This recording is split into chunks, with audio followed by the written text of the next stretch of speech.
About to go live, got all eyes on me. Give a damn what they talk about, got soldiers ride with me. And they know I'm lethal, I got my reach. Said I was gon' get it. They gon' see, but they ain't gon' believe. Can't stop, I can't now. Hold on, let me get the breakdown. Train to go like a K now. I'm about to let my light shine. We piped up till the pipe down. These niggas selling pipe dreams. Baby girl, you sweet as ice cream, and I need, you better believe. Sit back, look at my cheeks. Why you had to check my demeanor? Competition ain't free. I'm about to take them to the cleats. They gon' get started depressed. Please not start no mess. These niggas ready, and I'm not impressed. I have them holding his chest, like he having heart attacks. Told you I'm hard to death. I know that they see it, but they don't believe. Look at him so misleading. 144, mission complete. We undefeated, you better believe. Fuck being equal, I'm getting equal. Drop a line note, like a bomb motor. Prepare for the fallout. One way solid, what you talking about? Me and my nigga about to ball out. These little nigga better bow out. Tell them rank up, tell them fall out. I'm on my job, I can't call out. I'm in the winter, want it all now. Don't give a damn about the track record, little nigga, you about to lose today. Look, I got moves to make. You can even move, you can get moved away. Choose your fate. Most of these fools, they fake. Ain't got a card to play. Nigga, ain't hard to break. It don't get dark today, like the rest of Sean told the hard way. Nigga, way out of your league, please believe. About to go live, got all eyes on me. Give a damn what they talk about, got soldiers ride with me. And they know I'm lethal, I got my reach. I'm gon' get it, yeah. Know they gon' see, but they ain't gon' believe. Sick with it, now you know that. Fuck the world, I can't go back. Ain't no coward, I don't know that. Bitch, I'd rather take a toe tag. Run it up, you know I'm good to go. Work my ball, you know I'm good as gold. They want smoke, got revenge naked in my bedroom doing the Tootsie Roll. Big dog niggas, I'm trying. It's my time, you way out of line, way out of bounds. Oh, you ain't noticed the line. That on my flow is a vibe. I know it's gon' be stressed, I know it's gon' be pressure. Gotta stay focused. It's a cool word, baby girl. I should be a soldier, you should be my loaded. It feel like something controlling me, spirit take over me, holding me high with it. Believe me, it's over, look over my shoulder, and I see my soldiers, and they ain't no play. Keep spitting fake, he real, but I'm realer. Fucking leader, I don't feel her.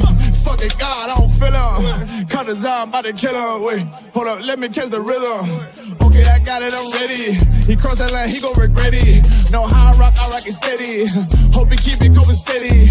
You better believe me. Certified, one west solid, it ain't hard to tell. Can't lie, this hard as hell. These people raise this nigga, better watch yourself. I'm getting this mail. Chasing them blue faces like I'm Gargamel. And I work too hard to fail.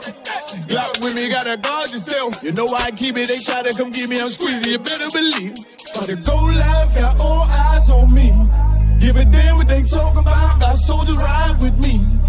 And they know I'm lethal, I got my reach. I'm gon' get it, yeah. Know they gon' see, but they ain't gon' believe. Like that.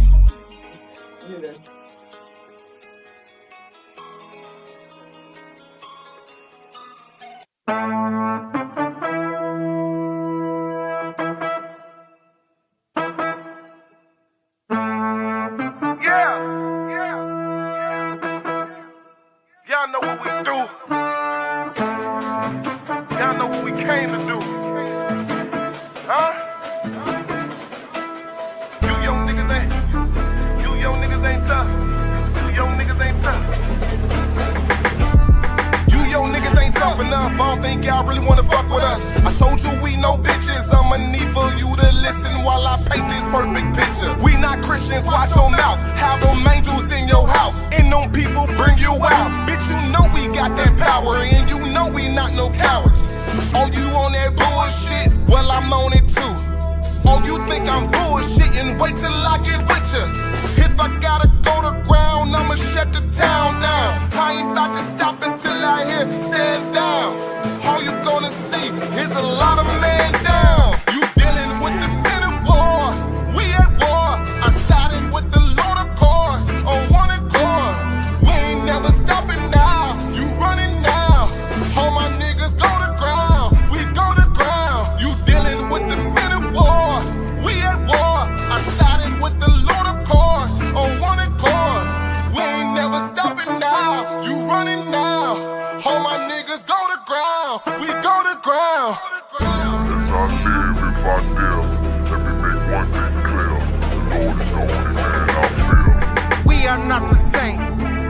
not related. I'm not stuck on living. Death is a vacation. My camp undefeated. You cannot debate it. You just want the clout. We just want the greatest. I'm just trying to get it. If not, I'm trying to take it. Give me that. I say fuck the devil. You think I'm talking Satan?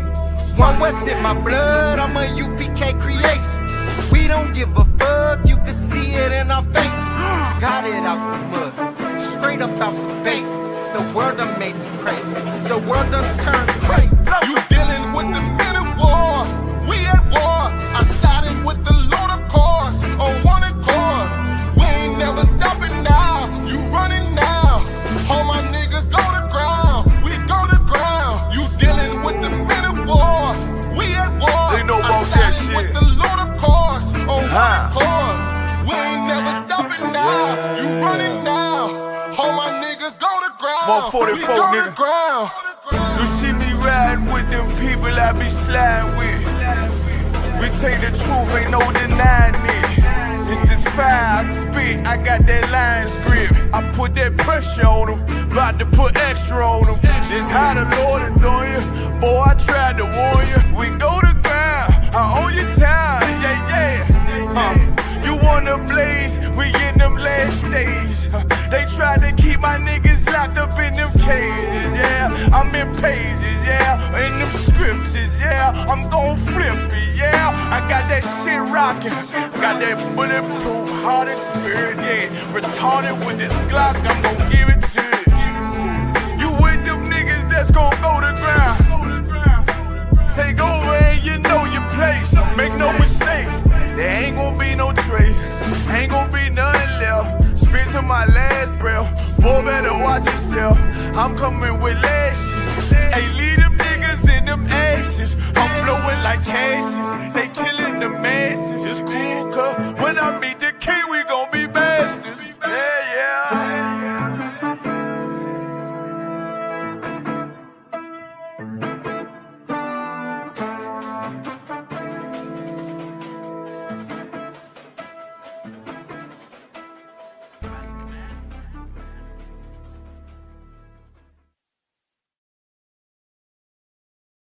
Hey, listen, brothers and sisters, man.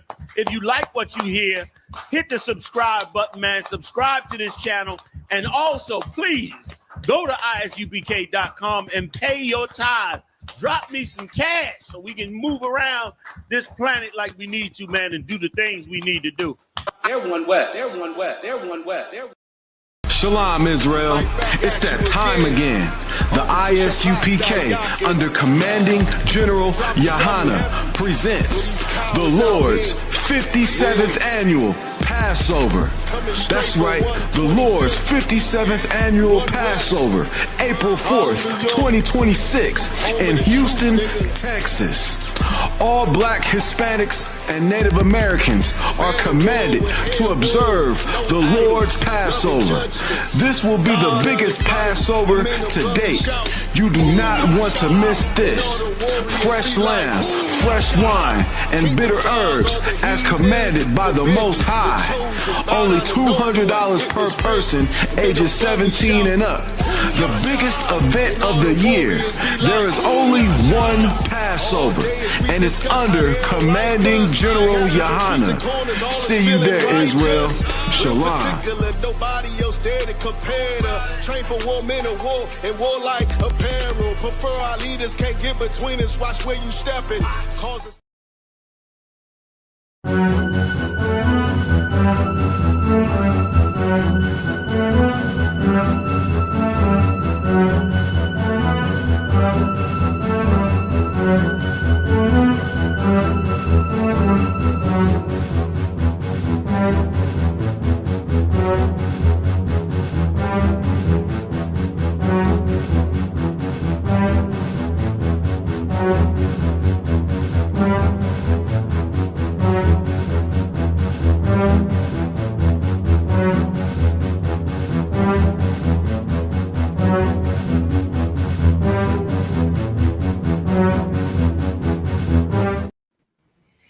Shalom. Yavuz Shabbat. to all the brothers and the sisters listening, man. We back again. Wednesday night, as per usual, holding down the show. Black Watch on a Wednesday, commanding Johnny Yahanna, hardest working man in Israel. Give him a hand. Rocking and rolling. Getting up for that Passover, man. April 4th, yo. April 4th, Houston, Texas, man. We're going down to what is Players Street, Player Avenue. I believe that's the address. I believe that's where it is. Man. Down there in Houston, we're going back on that ranch, man. It's going to be an event of events. So y'all make sure y'all get down there. Pay your tithes, isupk.com. 10% of all the increase in earnings must come into the priests and prophets of the Lord, man. Support your government because it doesn't close. Right. Support your government, man. Your government does not close, doesn't take a time off, doesn't have bipartisan bullshit. Does none of that foolishness. Your government does not close. You understand? So like I said, go ahead. So like I said, and your money is not going to the Somalis. I mean, money is listen, Warrior, I see your Somalian reference and I'll raise you a Gentile reference. Your government does not allow Gentiles in, because when you allow Gentiles in, what happened in DC last week happens.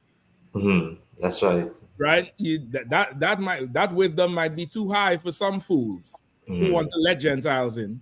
But you let the heathen in, brother, and you open yourself to attack that you don't want to have. You know what I mean? So, pay your tithe, get that Passover fee in, man. $200 per adult, 17 years and over. You'll get them in, man. Get that Passover fee in early, secure. Let's help the general secure this whole thing. It's going to be an amazing event for everybody involved. You know what I mean? We're going to be down there rocking out, doing the thing. And we ain't allowing heathens at all in there. They ain't gonna be able to steal not a goddamn thing from nobody. We could start with that story. I think I'm not sure if that one is on the list, but definitely was the brother of his Hawa out there in Philly. He sent me a story, brother. I could not believe it. I'm gonna send it to somebody. If you could put it in the or you could pull it up. You might be able to just pull it up. All right, this is a New York Times. Hold on. Is it on New York? Hey, shalom. Shalom. Yeah, there. I'm trying to learn Maduro dance. Oh, come on, man. Hump day. I talk like them thumbnails. See me. Hump day, my friend. Hump day. Hump day, my friend. You know what I mean? Maduro, boy. Maduro, listen up. You know the part I like in the whole thing with Maduro? When he tapped the smallie on the side. You also saw that part? Oh Lord, I see, but I pay attention to it. Yeah, I was like, pick up on the whole thing. Yeah, it's like, you know what I mean? Like, he is pissy. He don't know who he messing with. Trump is watching that and saying, I mean, we got to stop that. Listen, that spirit, we got to get rid of that. Maduro trying to let you know he's not Saddam Hussein, and he's not Muammar Gaddafi. Them niggas ran. Right. Maduro letting you know, nigga, I'm a nigga. You trying to come for me, I'm throwing a party. Show up when you're ready. In the meantime, me and my niggas and my niggerettes, we are going to be, I mean, damn, Maduro.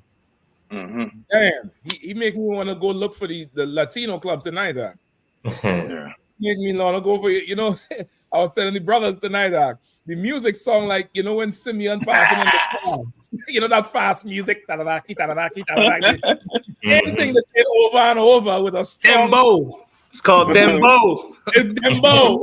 That's not even reggaeton beat that. Listen, Maduro, I don't watch you take out. Hold on.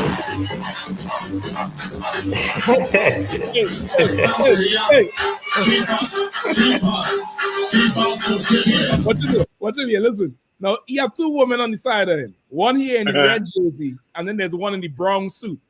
He looking at the one in the red jersey. I don't know if you could see it. What's he tap? You see that right there? Hey. I don't give a fuck what the FDA got to say. Maduro invited to the cookout, man. Fuck the FDA, you foundational black asshole. Maduro invited to the cookout, man. You see that? I mean, he got down there and he's like, man, whatever. We partying over here, brother. We partying all the way over here. He ain't playing. We got to get the two-step to the Maduro, man. I'm doing the Maduro in the black party. I'm doing that Maduro in the black party. Get that shit in. Oh, man. So like I said, just to show you, we two different manner of people.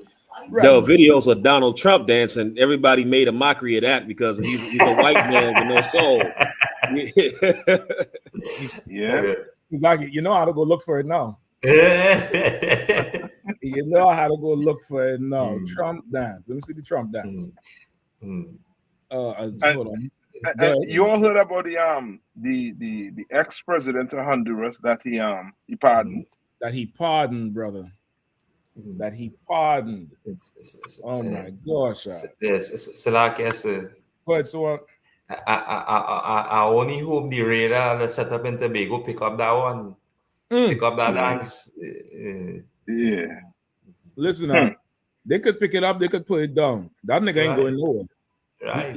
He really mean to say, you know, Trump, you're gonna have to come in here and get me. Yeah. That's what he mean to say, you know what I mean? Everybody else tried to leave.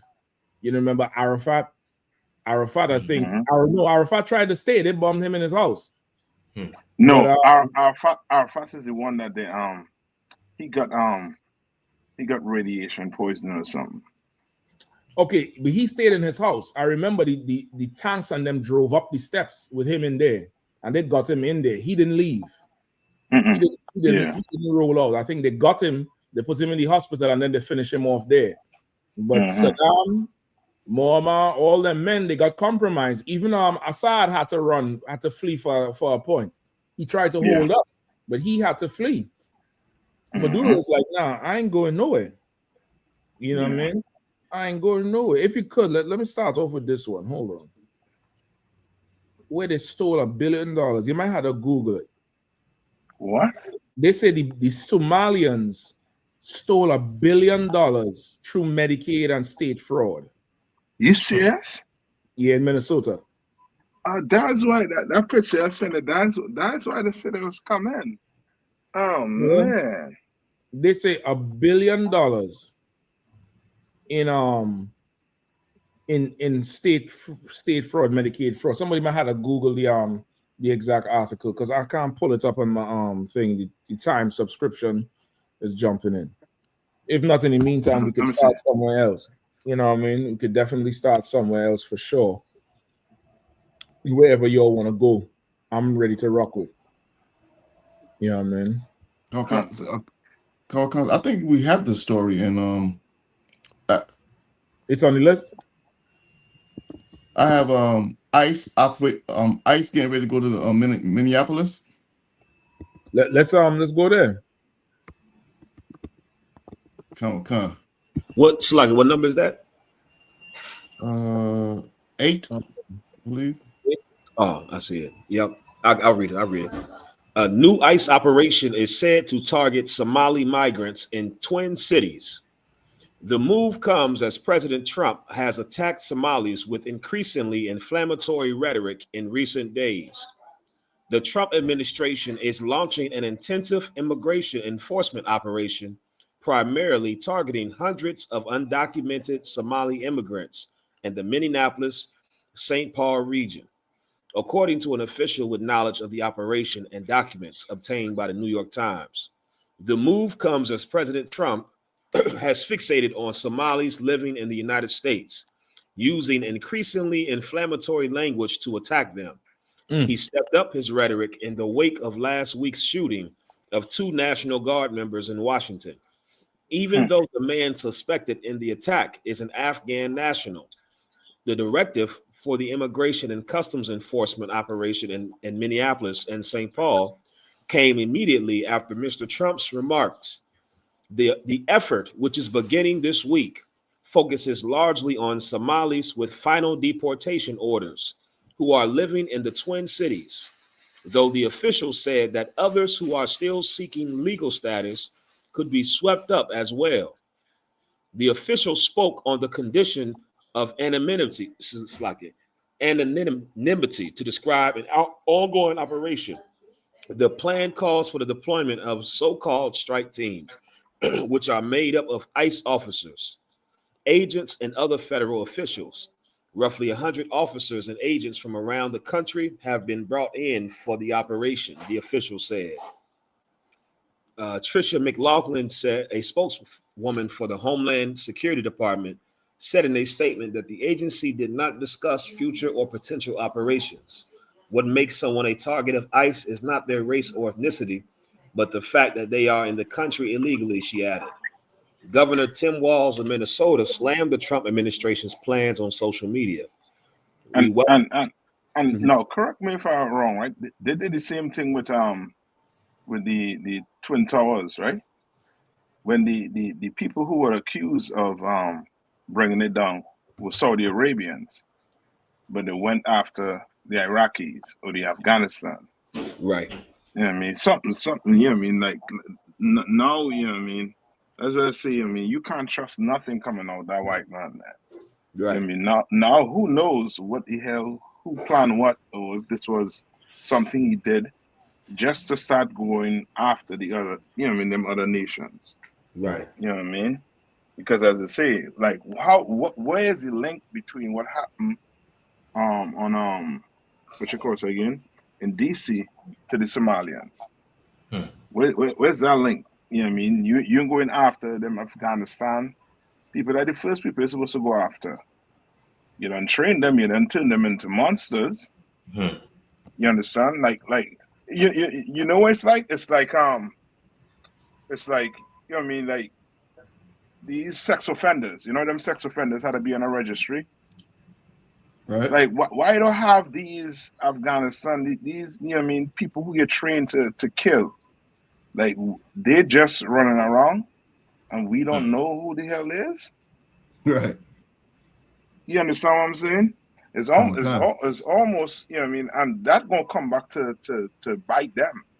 You know what I mean? Lord will. Because we want the ones that turn on to do what? To go turn on their own brothers. You know what I mean? A bunch of traitors you don't have in your country. You understand? And now you're trying to, you know what I mean, blame. And the first thing you did was, you know what I mean, come after us when all we did was what? Feed your people, help you, fight your wars. You understand? Fight your wars, and we still don't get the recognition that's needed. You all heard the speech. What's his name? I think it's what's that one that I was trying to, Lindsey Graham. You heard the speech Lindsey Graham give pertaining to them the shooter, the Afghanistan people. He said that he said something along the line. I think Kahan have it on his Facebook page. Oh man, Kahan put that video up. I ain't gonna do it justice. But when Captain Michelle come back, yeah, I mean, I'm gonna see if I get that video and you see what Lindsey Graham said. You know what I mean? Which is crazy. Any more on the article? That's pretty much it, sir. Okay. Right thing.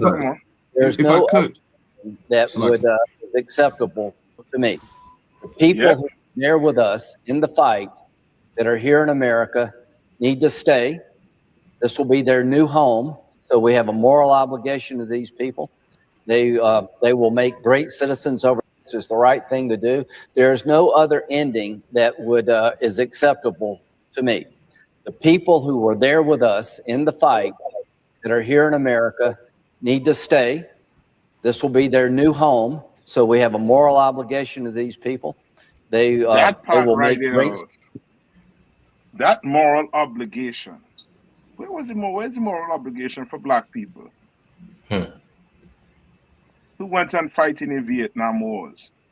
Who went and fight in, you know what I mean, in the Desert Storm? Who went and fight in, I mean, in Iraqi War? Where is that? No.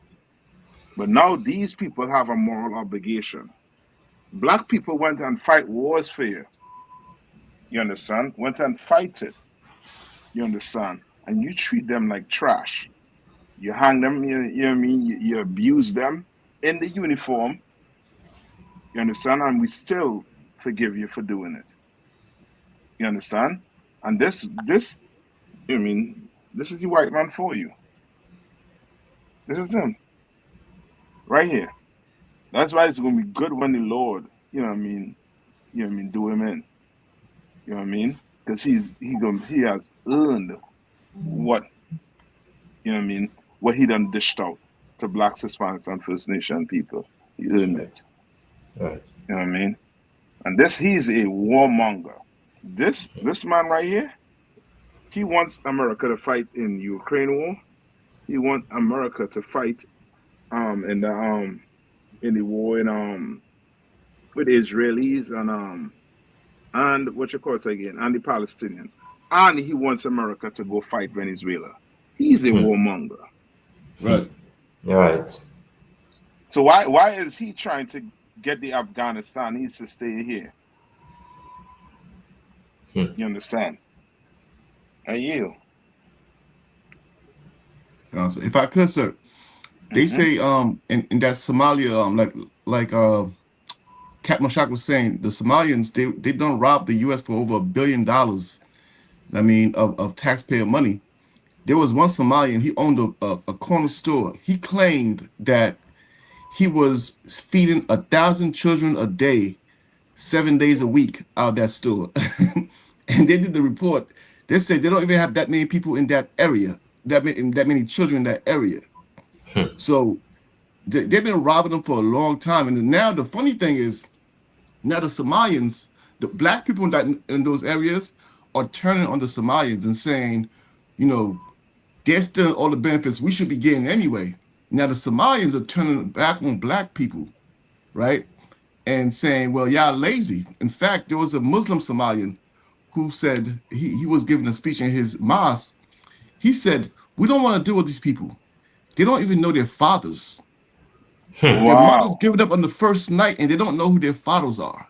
Is that who we want? Damn, you saw it? He said, so he says, why would we want them in our Ummah? Our Ummah is in Islam is their nation. Understand? So it's like a back and forth now where they're turning on black people and black people turning on them.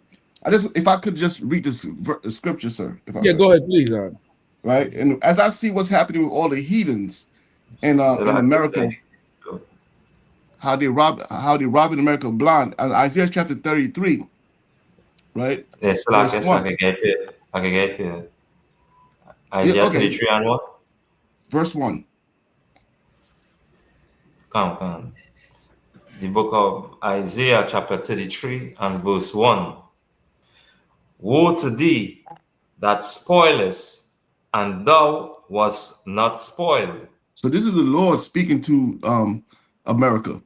And he's saying, nobody spoiled you, but you spoiled. So woe to you for doing that when you're not doing it out of retaliation, you're doing it out of your own greed. Go ahead.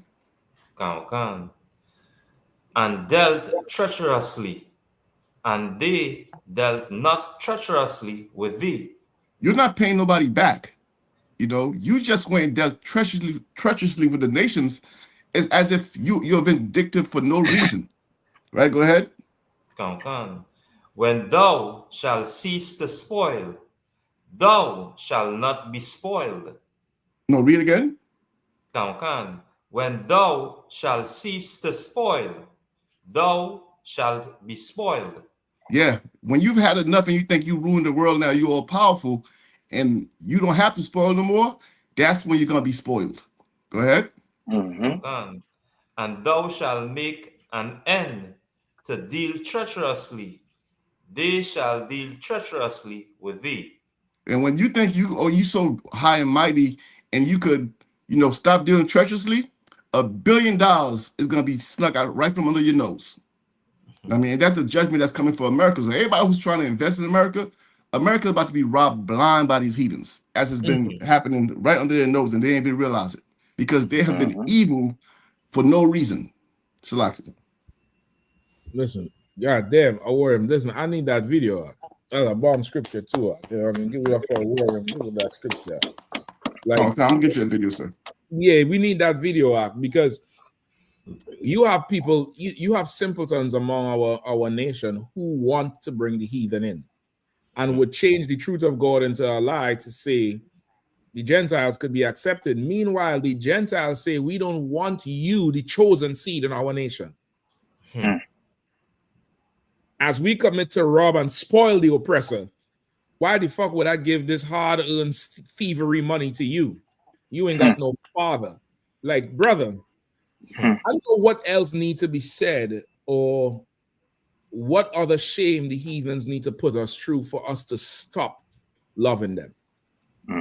It's almost like we have an unconditional love for them. It's almost, I really don't think that as a people, we could be disrespected enough by them. I don't see it. I don't see that we could really be, disrespectful enough by them for them to say that. Like, was this a closed meeting he said this shit in? Nah, sir, this was in the mosque. He was preaching to the people in the mosque. Wow. Salaki, sir. Yeah, go ahead. Also, our Wadi text me. He said number 6 on the list. Listen, I should have known better. To what Arwadi, you'll get Arwadi a hand. He be working hard on these damn stories, boy. He don't mess with it. He don't miss. He had the shit right there. Sir. He had the shit right there. Hold on. Yep. It's right there on the list. Hold on. How could I get this over? Bear with me one. I'm running on 2 computers tonight, bro. Akim Salaki. Let me get this sent over. And can I say something too, sir, if I may? Please. This Somali had the nerve to call us lazy. You damn right. You understand? We are lazy when it comes to committing crimes like you heathens. Right. You understand? You heathens work very hard to commit evil and fraud and forgery and crime and deception. You are hard workers in the things of evil. And you look at us in America, because we are not criminals like the rest of you heathens. We are not, we are not in the position that you're in. You understand? Because Blacks, Hispanics, and Native Americans are the only people that are trying to play this stupid game by the rules. And so because of that, you understand, we still try to have integrity. We still try to do things with honor and the right way and through the legal processes. And we as much as we can, try to do things the right way. Everybody else knows the American way is to work hard at being a criminal. So, of course, we're lazy to you because why wouldn't you steal $1 billion? Look at them. Right. Look at these lazy. They've been here all this time and they ain't stole. They probably thinking, imagine how much money we could steal. We were here 400 years. Yeah. You are. Go ahead out. Yeah, it's to call us lazy because we don't want to be criminals like you. I'll take it. You understand? Yep. I'll take it. You understand? Y'all are heathens, man. You are experts in fraud. You not just you East Africans, you Nigerians, you Ghanaians, you Asians. They said the Asians was doing all type of money card frauds out here in DC. All across the country. Yep. You understand? If you get if your car get broken into or stolen in the DMV in DC, Baltimore, Virginia, your car is on a container ship heading to Nigeria. Some white boy did a test. He put a tracker in his car in DC, and his car got broken into and stolen. And he said within 48 hours, his car was on a container ship heading to Nigeria. That's right. All you heathens that's here, you look down on us while we are honestly trying to work. The Hispanics are honestly working on these construction sites. Black people have honestly worked here in America. And you look down on us because we are the only ones who have tried to do this the right way. Everybody else, you come here and you're criminals. You assimilate into America and become criminals. And let me add to what Kazak is saying there too. That's heavy, right? Just to add to what you're saying now. these heathens learn from the so-called oppressor by using us as a scapegoat. You understand? We everybody's scapegoat. Yeah.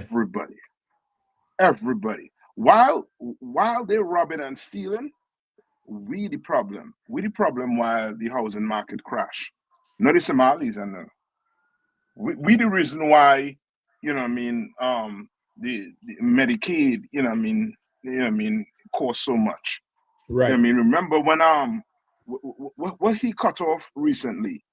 I think it was the SNAP, the food stamps and the SNAP the card. food stamps. And lo and behold, that video Kazakh did, brought it out. It's these white people that is on the food stamps majority of the times. Yeah. So all these heathens doing is just using us as a front, and in the background, they the one robbing, they the one stealing. But we're the ones trying to send we kids to school, trying to make sure to do the work. You know what I mean? Don't cheat when you go to school. Do your work. These heathens not telling the kids that. Yeah. These heathens going to the store if they have the money and buying the equipment necessary to cheat. Yep. While you work hard. You understand? They're finding ways to get, to get on top. And you literally in the trenches working. And they're not. Yeah. And you. So like, sir, if I could, what y'all bringing out so heavy, it made me think of Adam and Eve in the garden. You know what I'm saying? When they were found to be naked. When the serpent, you know what I'm saying? When the Lord came to look for Adam after he had transgressed and he was clothed, the Lord said, and he asked him why. Adam said, man, I was naked. He said, who told you was naked? Like, we've been in this place for so long, like Officer Kazak said, trying to live the right way, trying to, work the system the way that an honorable person would. When these other nations come over here and they don't have no shame. They don't have no hesitation to get their hands dirty and to get down in the grime and the muck and to, do things the gangster way. We the only people that have a shame about ourselves. I can remember being young, growing up, living on Section 8 and going to the grocery store to buy stuff with food stamps. It was like a shameful thing to be on, on the system or getting welfare.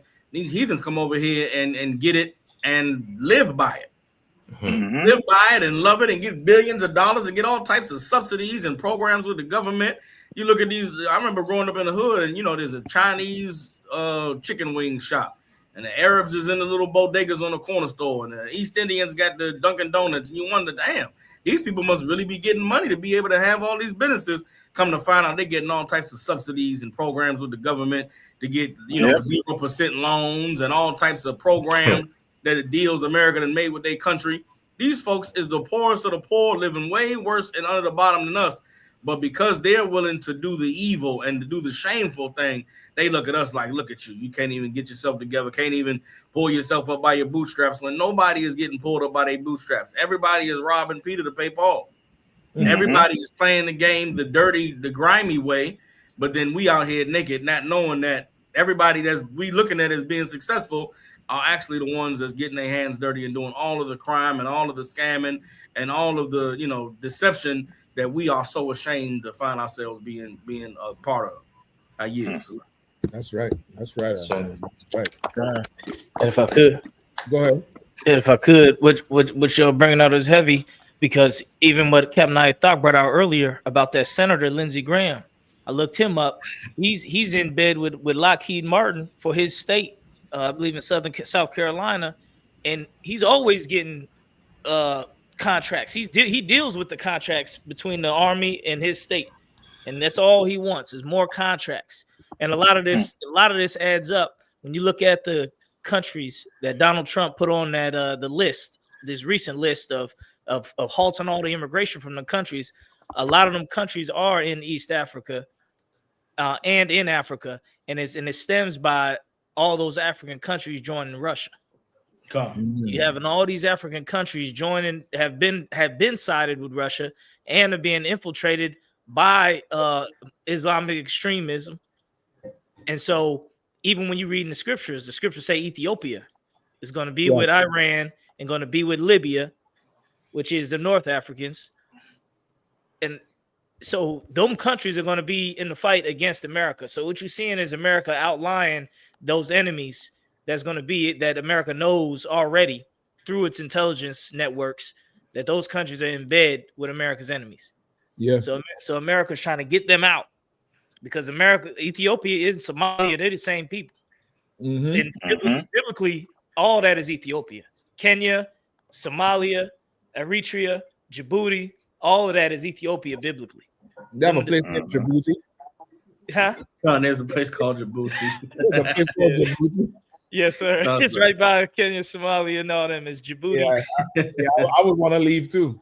I would want to go somewhere else. They could have called the place Jatiti or Jathai. They call the place Djibouti. God damn, man. Yeah, so, but they all going to join with Iran in Russia biblically.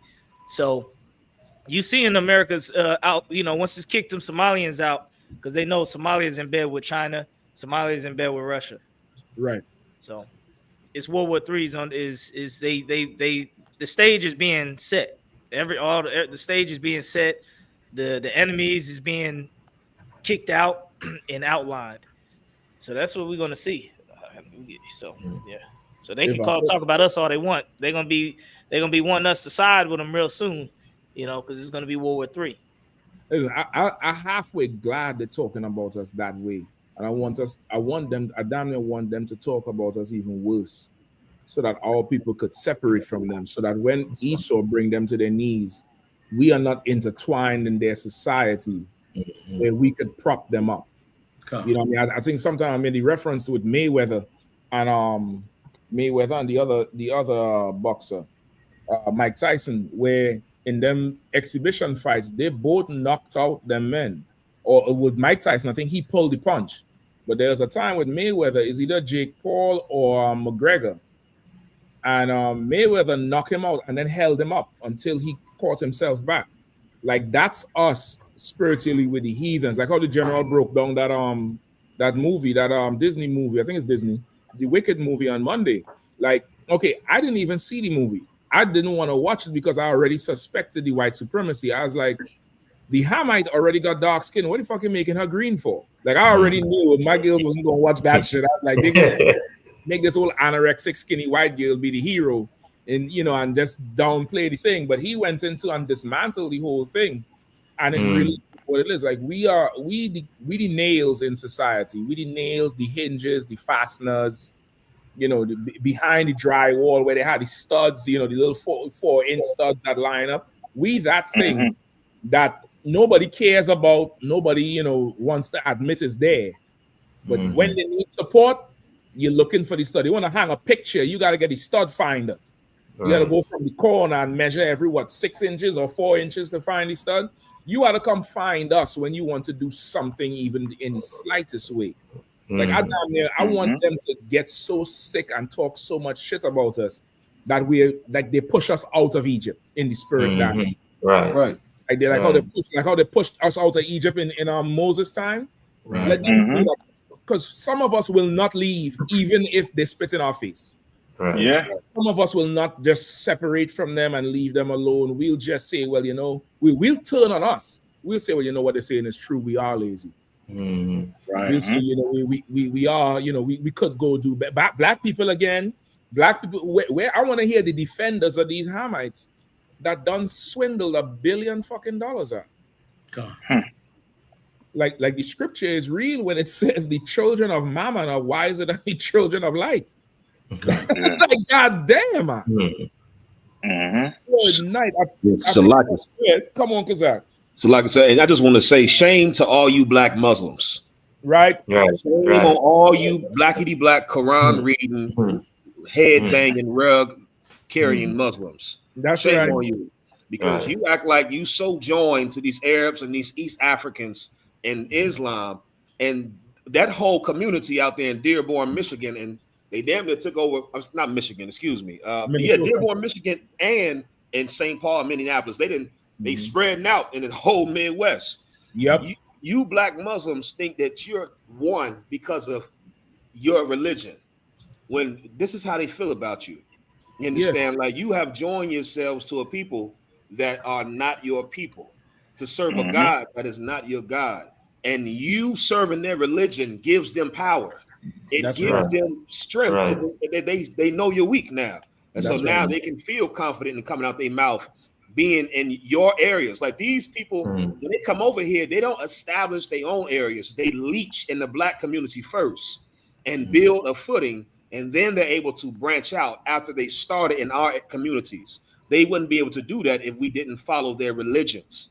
Black Muslims have gave these stinking Somalis a pass on being able to build themselves up off of our backs, and now they've built themselves up off of scamming us, finessing us, and now they can look down on us and say, well, you know, well, this is and that, and whatever else they said. Shame on you, Black Muslims, man.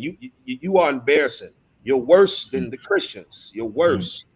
You understand? Because I mean, forget about it. It's disgusting to me. Listen, I totally feel it with it. I definitely feel it with it, and it's something.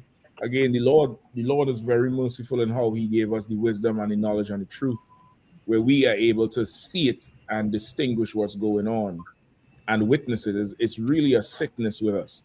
You know, I mean, it's definitely a sickness with us, and we'll, you know, it's the garden, like you say, it's the peer pressure, it's the leaves, it's wanting to be like the other nations, and we'll gladly take the abuse from them than struggle and build something with our brother or sister. Like that's where we're at. Listen, I wouldn't doubt that these heathens are targeting our areas so that they could commit the crime. Right. Yeah. They're in the shadows with the thing. You know what I mean? Because if anything, they'll say, well, is, you know, the black people is the one abusing welfare when they're the ones doing it. You know what I mean? Like I think they take more money than the white man now. I think $1 billion. No, listen, I know Trump is a goddamn liar. I don't want to believe a liar, but shit up. You know, these heathens, they'll steal the camel and the camel hump. They'll steal the hump off the camel from you. Yeah. Go ahead, Salaki. Who's that? Yes, Salaki. Go ahead, so Yeah, and you know, where you're all bringing out is very important as well too. In noticing that, you know, as a people, as a family, when we do, you know, actually serve the Lord or follow after these instructions, you know, these heathen would be aware of it, and this is why they could get up over us, you know, and make our records, you know, a reality and a reality check for us. Because now, just as, you know, they would recognize, you know, even when I think the Ammonite mentioned that, you know, to the king now, if these people them keeping these laws, you know, you don't go up against them. But anytime you know that they're not keeping it, you could overthrow them. Right. And looking and seeing when Columbus, you know, came across here, he came to see one thing. If the people or the children who flee to the side, if they're keeping these laws. And this is why, you know, every time, as I say, they build the empire over us over on this side, because predominantly all of us, or basically the majority of the tribes will be on this side, as prophesied by our, you know, father Jacob, grandfather, great grandfather, saying, you know, this is where you all will end up.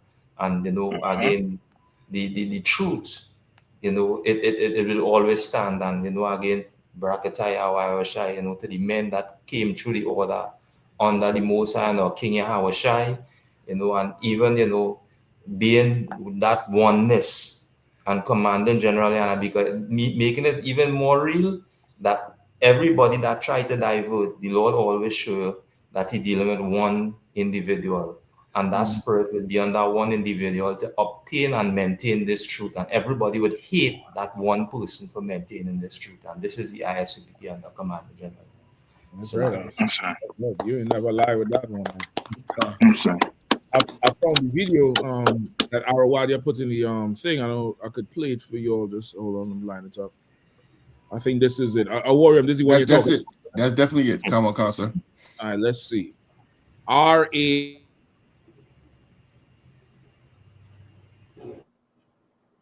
Cap.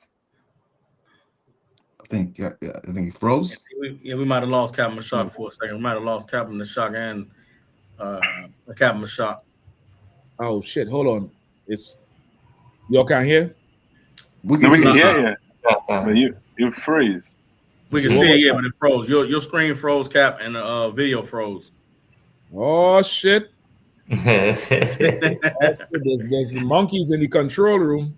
What about now? What about now? How is it? How is it now? You still frozen for me, sir. You still frozen, and the video still frozen. All right. What about now? Testing 1, 2. I can hear you. No, Can we hear you. hearing you. Still waiting for your video to come in. What the fuck? But we don't see you though, sir. Yeah. Hold on. So I'm not on the screen. Now You you just are. came back in. You just came back in now. Oh, we can see you now, Cap. What in the flying thunderbolt is this thing here? This is oh Well, shit. Yeah, I said, what in the skinny is going on? What in the Djibouti is going on in God. Oh Lord. All right, let me see this thing complete. Good night. Okay, y'all can see the video? It froze. We can see it. We can see it. Just yeah. Okay, no sweat. Hold on. You can hear it? Most of the people that we... Okay, yes. Somebody look up what RAIR is. I don't know what the hell that is. Somebody Google it and see, all right? Meet, especially African Americans, they don't even know their fathers. Wow. They don't even know their fathers. It was all of them, most of them. Listen, they're looking at him like, nigga, what the fuck is you even saying? You trying to get us in trouble? They all know that, listen, I'm out to go out with these niggas on the street. What the fuck is you even talking about? We're the product of one night stand. One night stand. Oh, listen, I called it. Look at this one right here. You'll see the cursor above red beard. Look at this one. You'll see him? Yeah. Now watch his face after they say one night stand. The one night stand. One night stand. He's nervous. He's like, oh, hold up. Hold up. You're talking about these niggas now. You know we can't fight them. What the hell is he talking about? He already peeped the whole thing. They will tell you, I don't know my father. Well, who named you? Whose name are you carrying? Well, my mother chose his name for me. You know, I don't know. Is that what we want for our ummah? So if you could stop right there, sir. Go ahead. So, like I said, just to get some insight, when he said, "Is that what we want for our ummah?" For those who don't know, ummah is what the Muslims call their nation. Our ummah is our world. They're basically telling you they don't want you in their world, but you insist on joining them. You insist on speaking their language and carry yourself like them. When they're saying you are the plague in their world, they don't want you. So, like I said, somebody Zephaniah 2 on what? 2 on what? 1? Yep. Nation not desired. I got the breakdown. I know you're listening, Arawadia. Please send this to Mathaya. I want this up on that DC page, brother. Because, boy, this is so heavy. And, you know, for sure, I'm going to try to get this to UK. And in fact, you could send it to Jamaica and Bahamas. I'm going to make sure this get on the Trinidad page. Because Benjamites love these Somalians. Yeah. Benjamites love these Ethiopians and these Somalians. And, you know, pray for Somalia and the slavery and all that type of shit. And this is how they're talking. Them brothers who went across there in Ethiopia, they learned the hard way. Yeah. They learned the hard way. Where That's they had wild. to beg, they was begging the government to help them. You understand? And they won't get that help. You know what I mean? That's crazy. It's crazy. I got the breakdown of what that RAIR stands about. Come on, bring it up. This is a political and media platform founded by Amy Meckelberg, known online as Amy Mech. It is political stance and focus. It is described as a right-wing platform focused on topics such as immigration, Islam, left-wing politics, and globalism. Okay, so this is some devil who I guess posted the video on their network. Yeah, they're trying to start something. Well, they're listening to what everybody's saying, and like I said, these Republicans and these what do you call them? The right? They are the right wing or they're the left? Right wing, sir. They're the right wing. Yeah, these right wing Republicans and the extremists, like if you listen to them in their reference to the Bible and to Christianity, they took all the UPK breakdowns on it and just adopted it to themselves. They ain't coming with the regular Christianity no more. They're saying, so they're watching and listening to everything. So that has nothing to do with them. I think they may be the ILMTV or whatever. But Warrior, is there any more on this you want to play, or that's about it? That's about it, sir. But I would like to just make a comment on this and on Islam as a whole, if I could, sir. Yeah. So Islam, because I know I have a personal beef with Islam, right? Islam I think we all know. has a Islam has a practice, right, sir? It's called mutah, M-U-T-A-H,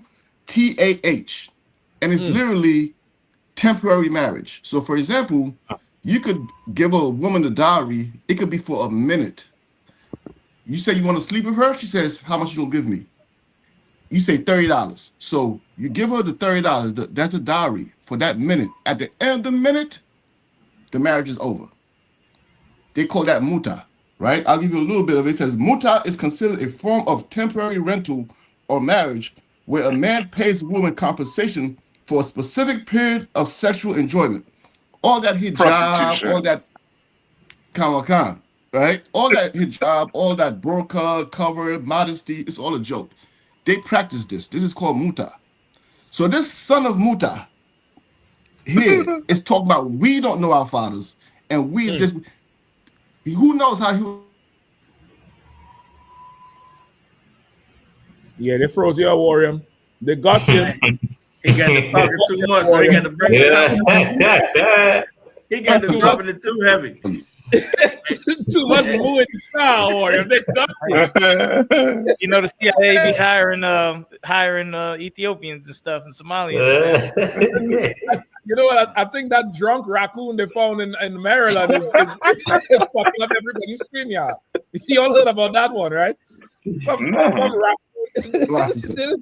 They opened a liquor store this morning. They see a ton of bottles of Hennessy and liquor on the floor, broken up, and they say they found a raccoon passed out in the bathroom. They say the raccoon break in and broke all the liquor bottles and drank the liquor.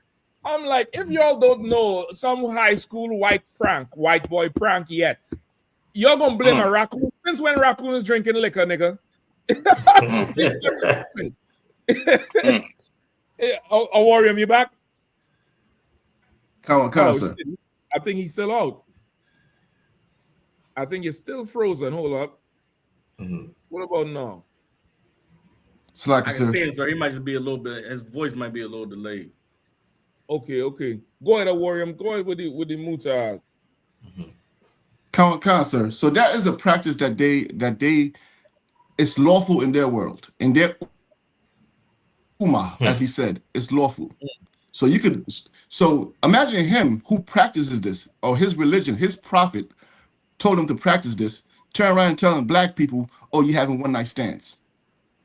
When you literally paying for prostitutes, you change the name, and Islam does this a lot. They change the name of what the scripture says unlawful, and they make it lawful by giving it a different name and making it look like it's acceptable.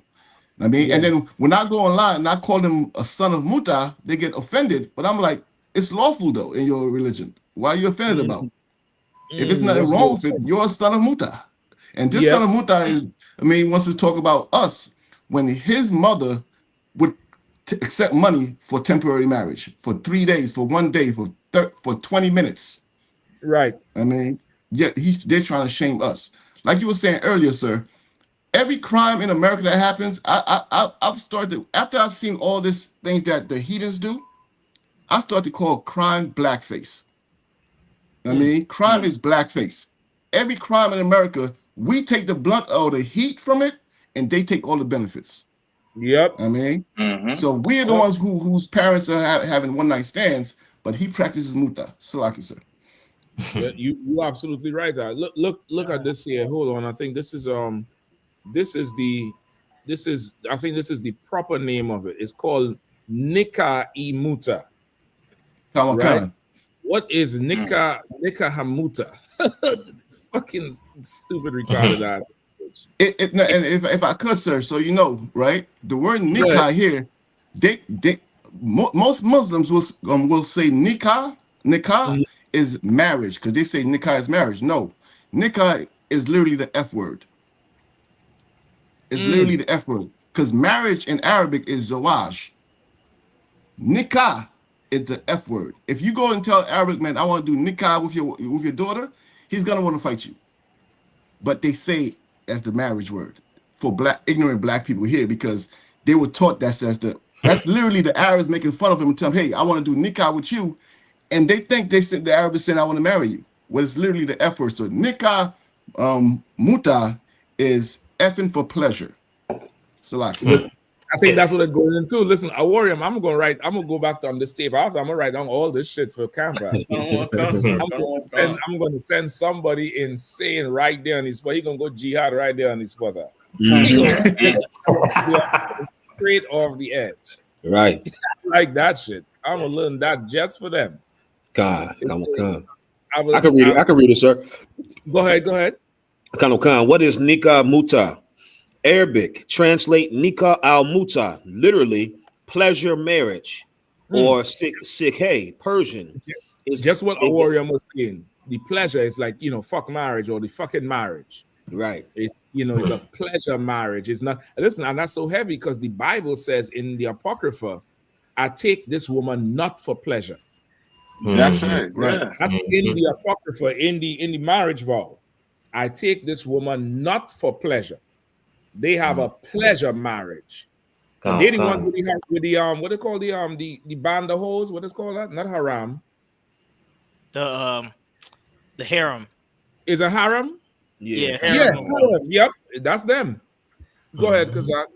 Kawakan is a private and verbal temporary marriage contract that is practiced in 12er Shia Islam, which the duration of the marriage and the mahr must be specified and agreed upon in advance. It is a private contract made in a verbal or written format. A declaration of the intent to marry and an acceptance of the terms are required as in other forms of marriage in Islam. According to 12er Shia jurisprudence, preconditions for muta are the bride must not be married, she must be Muslim or belong to al-Kitab, people of the book, and should be chaste, not addicted to fornication, and she should not be a young girl, it's like a young virgin, if her father is absent and cannot give consent. At the end of the contract, the marriage ends and the wife must undergo Ida. I'm sure Ida is some ceremony where she's made a virgin again. I can tell you this. She can re-enter into the whole thing. Go ahead, warrior. I can tell you exactly what Ida is, sir. Salaki. Ida is you have to, after she done had sex, you have to wait a 3-month period before she could do muta again. Right? Yeah. And Ida applies to women who are old, young, and those who are prepubescent. A prepubescent girl, according to the Quran, has to go through Ida. Why would a prepubescent girl need Ida? Why would she need to wait 3 months if she's prepubescent? That's their religion. I guess Epstein was a Muslim. And if I could, was practicing shahada. Right. Go ahead. And if I could, they lying when they say, "Oh, she got to be unmarried," because a lot I've got firsthand witness testament that's told me that brothers in the States who are Muslim, they will divorce their wife when one of them Arabs come into town, and then do the marriage with the Arab while he's in town. Then when he leave, he take her back. Yeah. Wow. Okay. So that's them. That's who want to Salaki, sir, if I could. That's who want to talk bad about us. That's who want to talk about it. If I could read one more thing, if I could, sir. Please. Right? Yeah, go ahead. And this is a hadith from their books to show you what kind of people we're dealing with. This is a hadith in Kazakh, it is Sahih, right? It's the book of 2517, right? This is it says, we used to sell our slave women and the mother of our children when the prophet was still living among us. I'll read again. We used to sell our slave women and the mother of our children. The prophet was living among us. The mother of their children, the people who they did muta with. And these were like, the women amongst them. And they were their slaves. They would sell them also. And this is the son of Muta who wants to talk bad. Like we don't know about. That's crazy, man. That's wild. Like I want everybody to see these heathens and hear everything they say, so we can really separate, turn our backs on them. It's unfortunate that most of us still won't. But he's telling you what he thinks of us as a people. He's telling it to Come.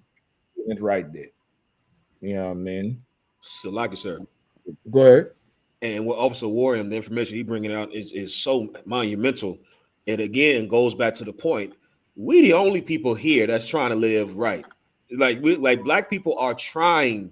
You understand? Like we have a zeal for knowledge, and to what's the scripture is? I'm paraphrasing. Zeal for the Lord without zeal knowledge. for God, but not the knowledge.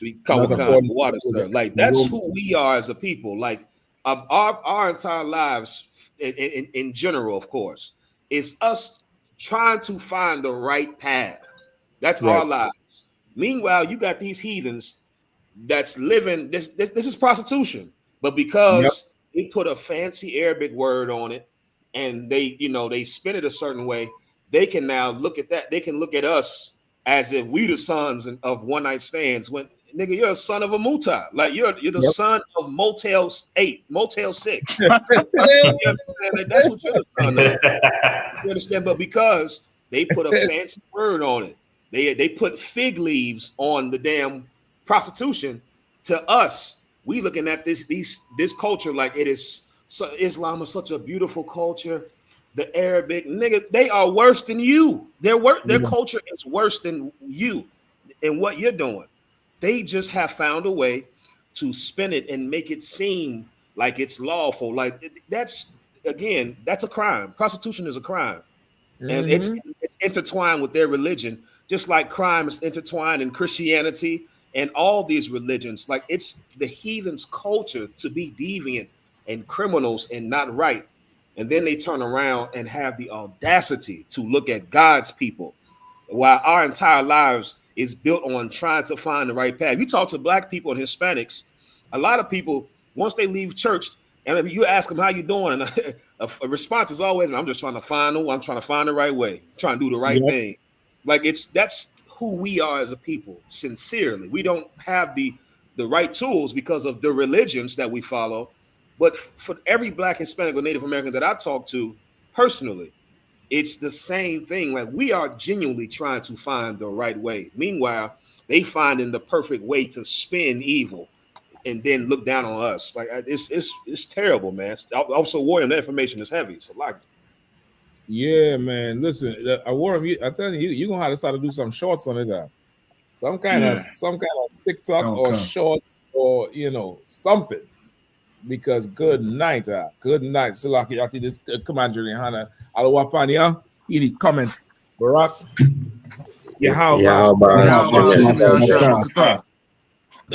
So while the two general, the general say that's incredible. Your grasp on Islam was strong for sure. Listen now. You bringing out some shit there that they would never want us to know. You know what I mean? We are worried about that for sure. You're right. I have to go and look up the difference between that and prostitution, right? Come on with it. Man, it's no difference. They are the same. So, they have like 6 different features. So that the contract, right? So say the nikah is required, a contract is required. Prostitution, none. No contract required. Purpose, marriage. For nikah, marriage. For the prostitution, sexual transaction. Yep. For a permitted Shia, yes, no, haram. I think the haram is like, for them, is like, you know what I mean, is It's like illegal or bad or something. something. It's Yeah. bad, yeah. So they say rights for nikah, yes. For prostitution, no. So prostitutes don't have no rights, according to them. Lineage. So they say with nikah, if you get children from them, is legitimate children. With prostitution, is illegitimate. Feature religious basis for nikah is the Quran, Sunnah, Shia view, and prostitution forbidden. Which is, you know what I mean, as I think somebody was saying, they're just trying to put a spin on it. It's prostitution. But it's prostitution where now they put a spin, they try to tie the religion into the prostitution so that they don't feel bad like black men going in a strip club. Right, you know what I mean? So, you know what I mean? You. So like if I could, and I'm curious, I don't know, maybe a warrior could speak on this as well. Like, okay, as far as societal or as far as the hierarchy, what is those children that's born from nikah? Are they looked at as legitimate? I know Captain Doc just brought it out, but I'm sure there has to be some schism among that as far as with the children, especially when it comes to inheritance. Okay, so that's why all right. When you're dealing with Muslims, you always hear this term. The scholars defer, right? Meaning that there's different ideas, right? One idea that is out there, and I'm not exaggerating, you can look this up. A girl who's not born out of regular marriage, if she's born through nikah, she's not your daughter, and you can marry her. That's in their books. Oh, That's in their books. You understand what I mean? It's a vile religion. This religion is of Satan. You understand what I mean? The minute somebody tells you your reward is, you're going to heaven and you're going to have an everlasting erection and one orgasm lasts 70 years. So like your sisters on here, but this is Islam. So I'll get to I mean, one orgasm lasts 70 years. Only Satan would talk to you like that. Only Satan would offer you anything of that nature. I mean, so like you, sir, to answer your question, the scholars differ, but there are different answers to it. But that's why they do the 3 months of, she can't do nikah again to see if she has a child. They'll know who the child is for. But most Muslims believe it's not a legitimate child. That means you could marry her. Salaki. That is a brother. This is a whole cesspool of deviance that just kiss around. It's an entire cesspool of deviance, and now it you could see where the the little dancing boys in the dress they be having. I forget what they call them. Right. You know what I mean? Bazi boys. Bazi boys. The Djibouti boys. The Djibouti boys, and the whole culture of getting flew out to Dubai. It's them. Like they are, so deviant. I wonder how much deviancy was going on up there in Minnesota. $1 billion worth.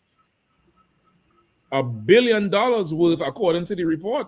Because look, this is the White House report, and of course, the commander in chief, he has a problem with truth. But we're gonna take this one here. This is straight from the White House report. Yes, there's something wrong with Waltz, and it cost taxpayers $1 billion. Right? Nowhere is that more evident than the shocking fraud scandal that took place under the incompetence of deeply disturbed Democrat Governor Tim Walz, in which 78 of the 86 individuals charged so far of Somalian ancestry. Democrats allowed a $1 billion heist to take place. Dozens of individuals, largely of East African descent. Slack, I can read it, sir. It popped up now. It had a delay on my end. I can read it. Oh, shit. Salakia. No sweat. Go ahead. Khan, largely of East African descent, looted taxpayers out of over $1 billion that was intended for child food assistance in what amounted to the country's largest pandemic relief fraud scheme. Wow. The fraud involved Slacky. So wait, meaning this thing was since 2020? Yeah. Boy, these heathens, boy. You know, the UK is having a similar problem with these Palestinians and these Pakistanis, where they go over there and they overwhelm the system so much, just overwhelm the system, just taking everything, claiming shit they ain't supposed to claim, and just taking money, you know. And of course, at first they would be looking at black people, but when they look at the books, black people is not the one making the claims. Right. Black people over there in the UK is the ones actually trying to work. I'm gonna find the other article and maybe post it. There's one of their white supremacist groups pulled the numbers and said the non-Muslim immigrants live better in the UK than the Muslim and the Asian ones. And the non-Muslim ones he talking about is us. And then he goes down to list it. He said they go to work, they take care of themselves, you know, they don't do the things that we see in here. They're not forcing their way of lifestyle on you. But they're saying the Asians, and then that's what they're doing. These Somalians is doing the same thing here. A $1 billion fraud heist over what, maybe 2 or 3 years? That's how long COVID lasted, right? Yep. Wow. Sir. Wow. And if go ahead. Come on. I didn't mean to cut you off. Go ahead, Cap. No, I was just gonna make a quick comment. And almost all that money went straight to Mogadishu. I just watched a video about Mogadishu. Basically turned itself around from a war-torn, you know, Black Hawk Down situation to, you know, everything's rebuilt. You know, new roads, new buildings, modern this, modern that. That's where I see how Mogadishu built itself back up. That's probably did this because if I could, there were lots of countries that were during the PPP loan and during that time period, there were lots of countries who were hacking into the American system and taking loans out and using all type of old dead people's information, all the information they had, and pulling loans. It was happening in Ukraine, all these countries, China, Japan, all these countries was doing it. So for the Somalia to be the largest, that's real money they took. Yeah. Like that's because there was tons of other countries taking millions and hundreds of millions. So yeah, that's crazy. That's crazy. You know what I mean? Cap, go ahead. Come on, Cap. Can I get a scripture? I want to try to pull a scripture. Galatians chapter 4, verse 28. But when it's heavy that Officer Warrior brought that out, because it makes me now question a lot of the Muslim extremists that rise up in those different, you know, in their religion, and it makes me wonder, you know, were they the product of Nika? Because trying to prove that, you know what I'm saying, there's almost like, you know, a lot of them they go over, above, and beyond to prove their radicalism or their extremism. And it makes me think that a lot of them are illegitimate or viewed as illegitimate among their brethren. So, but that's just me. It just, you know, it's just something that comes across my mind, and I think about that. Because a lot of times, you know, with siblings and things like that, that can happen. You know what I'm saying, in these false religions. You know what I'm saying. You know, the one child is more, you know, legitimate than the other. You know what I'm saying. Right. But it brings me to this scripture right here since they want to talk about, you know, how we conceived. I want to go to Galatians chapter 4, verse 28. The book of Galatians chapter 4 and verse 28. Now we, brethren, as Isaac was, are the children of promise. You understand? This is Paul speaking, I believe, and he's letting the Israelites know that we are the children of the promise. You understand? Right. What was that promise? The promise was made to Abraham, you know what I'm saying, through Isaac. Go ahead. But as then he that was born after the flesh persecute him that was born after the spirit. Even so it is now. You understand? These Arabs, Hagar, they're children of the flesh. And this Nika and this whatever this is in their religion, it proves it. Because it's after the flesh. You understand? Yeah. We were born after the promise. You understand? The promise was given to the Israelites, not to these Arabs or these Muslim, these false religions. You understand? But it's specifically talking about talking about Ishmael. Go ahead. Can. Nevertheless, what saith the scripture? Cast out the bondwoman and her son. For the son of the bondwoman shall not be the heir with the son of the free woman. You understand? They not gonna have the kingdom. And why does this say free woman? Because Sarah was not a bond woman. You understand? Our mother is free. You understand? So we are free men and free women, you know what I'm saying, under Yahweh Shah. We turn back to the Most High. You understand? Keep going. That's right. So then, brethren, we are not children of the bondwoman, but of the free. You see that? So when they father a religion of Islam, then guess what? You becoming a bond, you're serving a bondman or a bondwoman's religion. You serve these heathens' religions, you serve it subjugates you. But to be free is to walk in your own culture. To be free is to serve our King Yahweh Shah, the Most High. You know what I'm saying? That right there makes you free. But of course, they say things like this because they have to prop themselves up like they're somebody great, but they're not great. And they know compared to us, you know what I'm saying? They can't even, you know, touch us with a 10-foot pole. That's right. That's right. That's right. That's right. I definitely agree with you, Khan, because remember, even how the heathens is even remember with the devil that tried to debate Commanders and Yahanna. Remember, he brought it out how he's not even a devil. Like the general got the proof that he wasn't even. I think even the week after we were saying it, we were saying like this guy don't even look like a devil on the show. You remember? We were saying it's like I remember. Prove himself to the real white supremacists, but he's not really one. And it's like what you said. Like, who knows if these are some lower, you know, people who need to prove that they, you know, like they're a real Muslim or they're real something. You know what I mean? So, you know, Arwadia sent one more video. Here, I would like to play it for you all, and then we could jump to Trump and Venezuela for sure. Hold on, Trump drops. And if I could say one thing on it, Please. I remember my first Passover, Commander Yahanna said, when you see Africa join into the mix, then you know we right at the door of World War III. And for people who remember a couple weeks ago, America was so-called threatening to enter Nigeria to fight the war in Nigeria.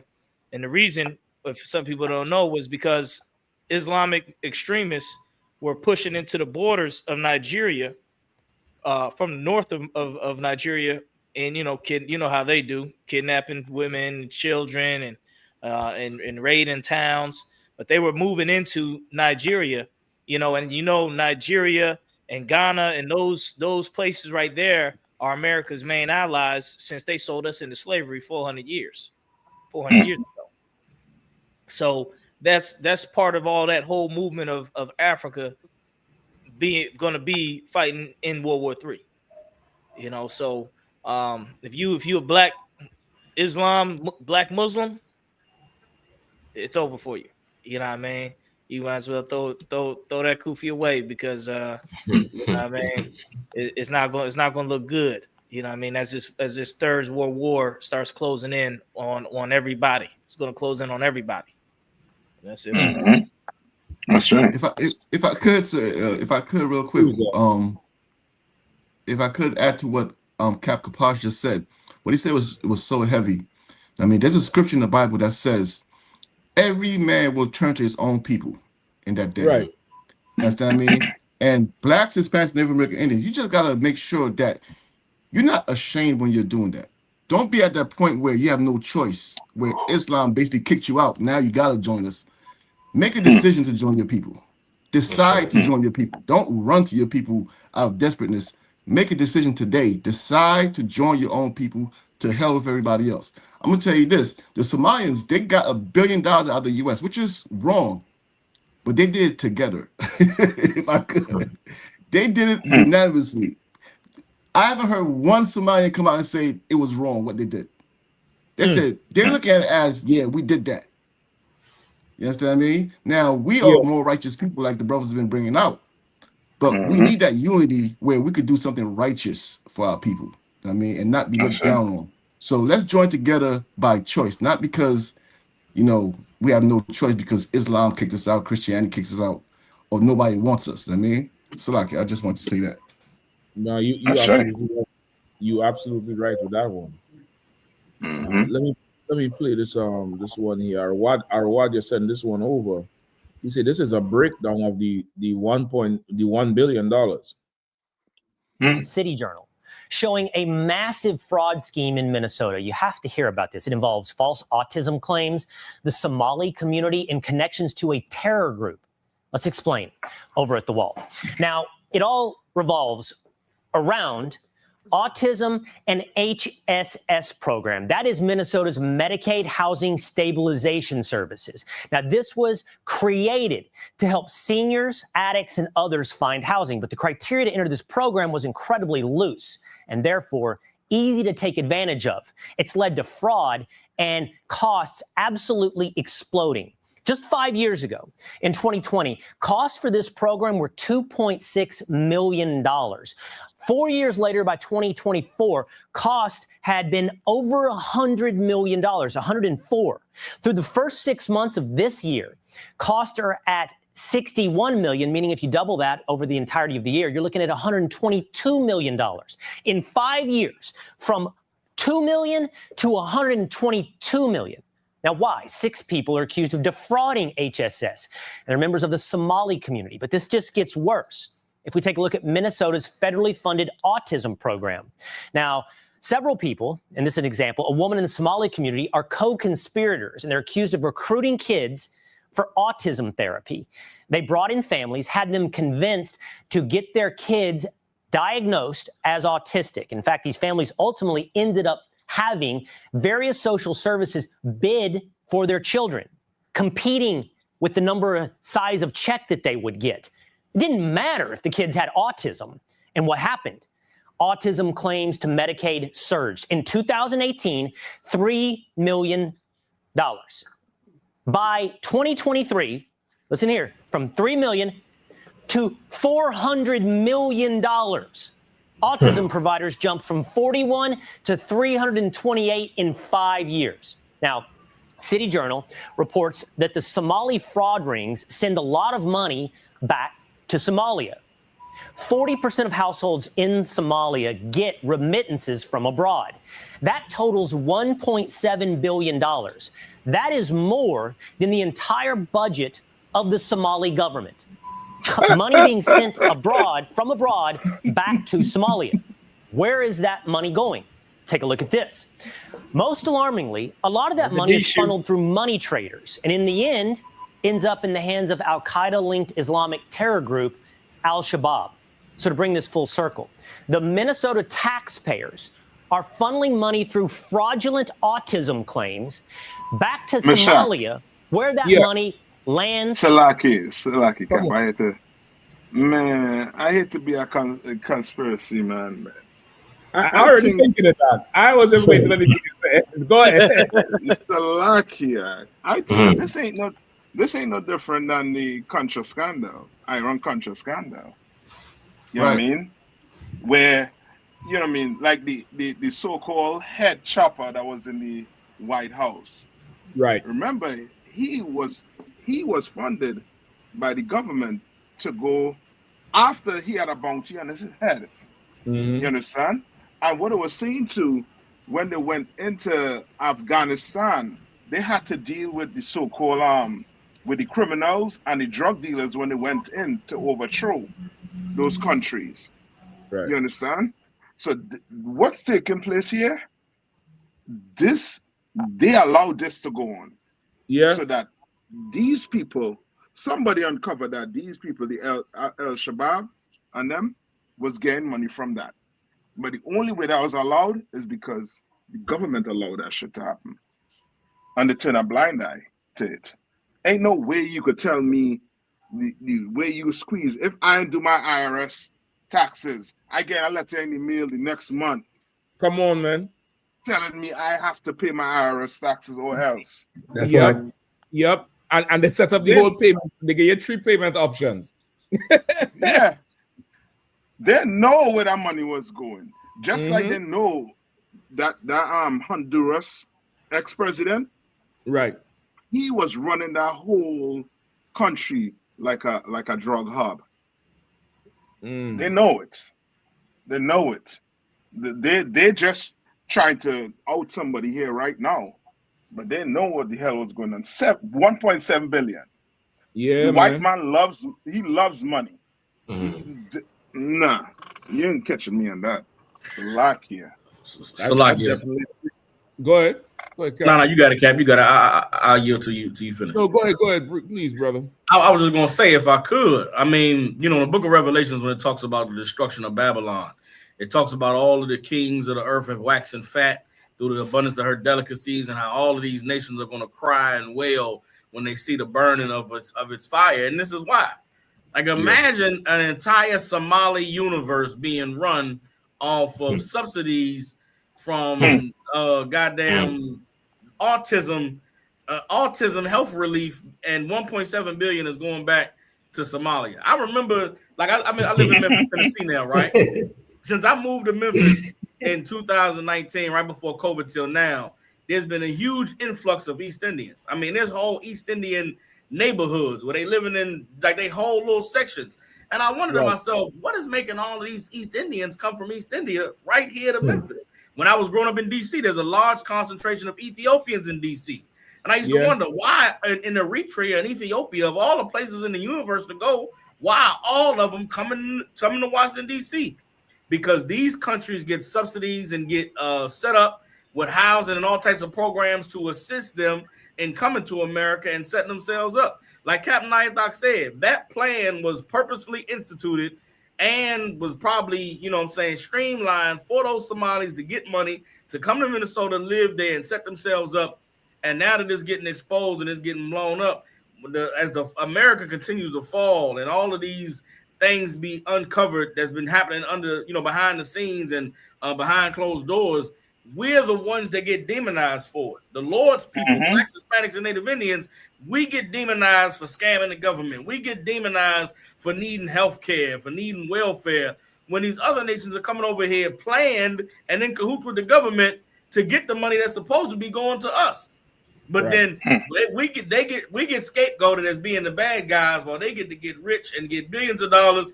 And when it's all said and done, they go back to their country and, hey, man, no sweat, no big deal. Like, no Somali's going to go to prison behind this. No Somali's going to work a chain gang behind this.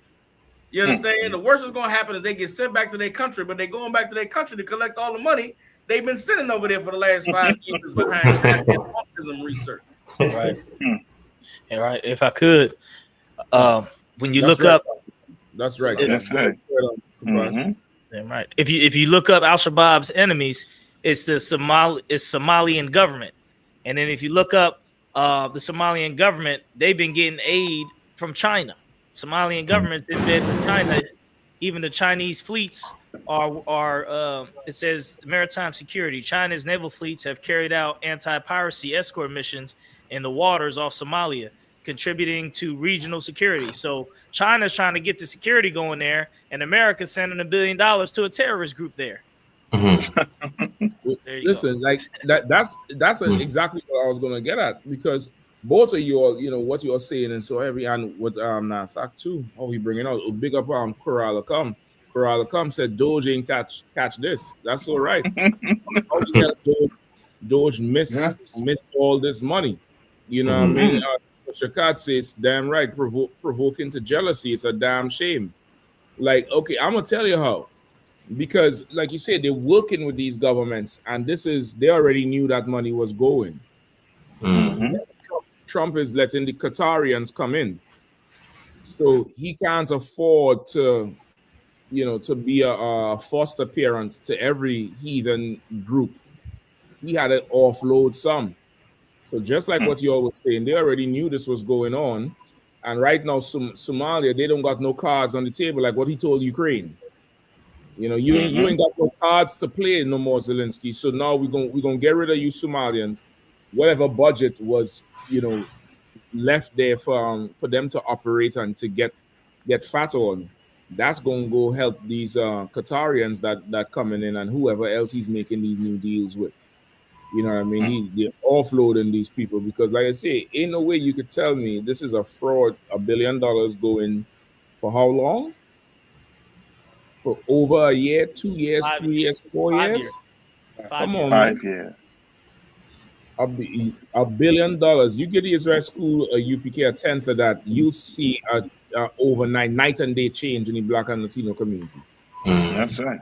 These fools stealing the damn money, doing whatever, and committing more crimes. I'm sure if you dig deeper, they're committing damn near all the crimes in Minnesota. Yeah. All these stick-up kids. I know you all heard of knife crime and stuff in London. You know, a great deal of the knife crime in the UK is Somalians and Ethiopians. They don't ever say that. They make it out like it's Benjamins doing it. It's these Somalians doing it. And the brothers who over there will tell you they'll get into a stabbing or a robbery and just fly back home for 6 months. And when the police can't find nobody or the lead go cold, they'll just come back on the ends. You'll just see them appear back. So they used to just getting over on everybody and doing everything. Which is why we really had to separate from them so the spotlight could be on them and them alone. That's right. Spotlight needs to be on them and them alone. Go ahead, please. Even when growing up, and again, they had that advertisement that these Somalians with flies over them out. So it's so all of a sudden, all of a sudden, everybody could talk now. They have a voice. Yeah. So they ain't swatting flies no more. If I could, so just to add one more thing before we move on from this topic, imagine being poor and black in Minnesota, and out of nowhere you see all of these Somalis, these Africans come to this city that you're living in, and you start out with maybe 5 of them, then 10 of them. The next thing you know is whole neighborhoods, and they all got money. They all driving nice cars. They all living in decent houses. Meanwhile, you being told, black people are the problem with this city, and black people are the problem with all this welfare and all these handouts. And you're poor, been living there for generations, and wondering how did these people come here out of the fly on your face country? And they riding in Benzes and shopping at all of the fancy stores. And you wonder, you say to yourself, man, surely something must be wrong with us. We must be just a misfit people that we can't find no way to get no money. We can't find no way to get ahead. But these other people come over here and they living in paradise and living in heaven because they are fraudsters. Because they willing to, damn near in the black community, you would not say your child got autism to get money. It's damn near like you scared to vex your child. If I say the kid got autism, the next baby might have it. So you wouldn't even want to do something like that because of you wouldn't scared to be putting that on the next child. They come over here and the whole family got autism. All of us retarded. We don't know nothing. They speak to their kids, train their kids, doing that doctor. You don't speak no English. You can't count. Dyslexic. Write your letters backwards. They teach their kids to practice writing their letters backwards. Teach the damn baby you don't talk till you're 5. Baby, you don't say a word till you're 5. Beat the baby from 6 years to not talk. The baby don't talk till 5 years old so they can get them checks. But yet we the ones that's demonized in this place. We the ones that's the cause of the system failing and why America's poor. So $1.7 billion in one goddamn state going to one country, not to mention the $80 billion they give every year to Israel, but there's no money for blacks and Hispanics. And there's no money for hardworking people that line up at a goddamn Home Depot every day to get a job to carry plywood to build your house. There's no money for them to go in the fields and to pick the strawberries and the oranges and the goddamn avocados you love so much. But you got $1.7 billion to give to some goddamn Somalians.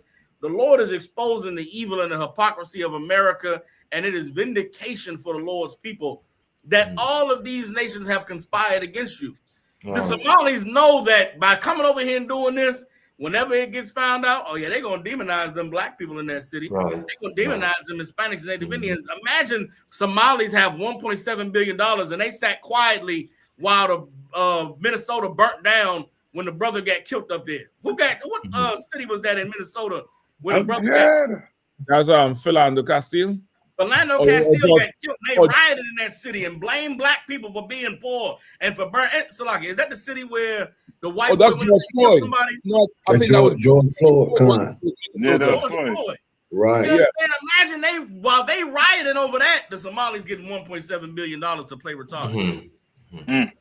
This is an evil, disgusting place, man. And the Lord is exposing the evil and lifting up the skirt of America so everybody can see just how foul and deviant they've been. There once was a time where America would funnel $1.7 billion to Somalia, but just say it's humanitarian aid.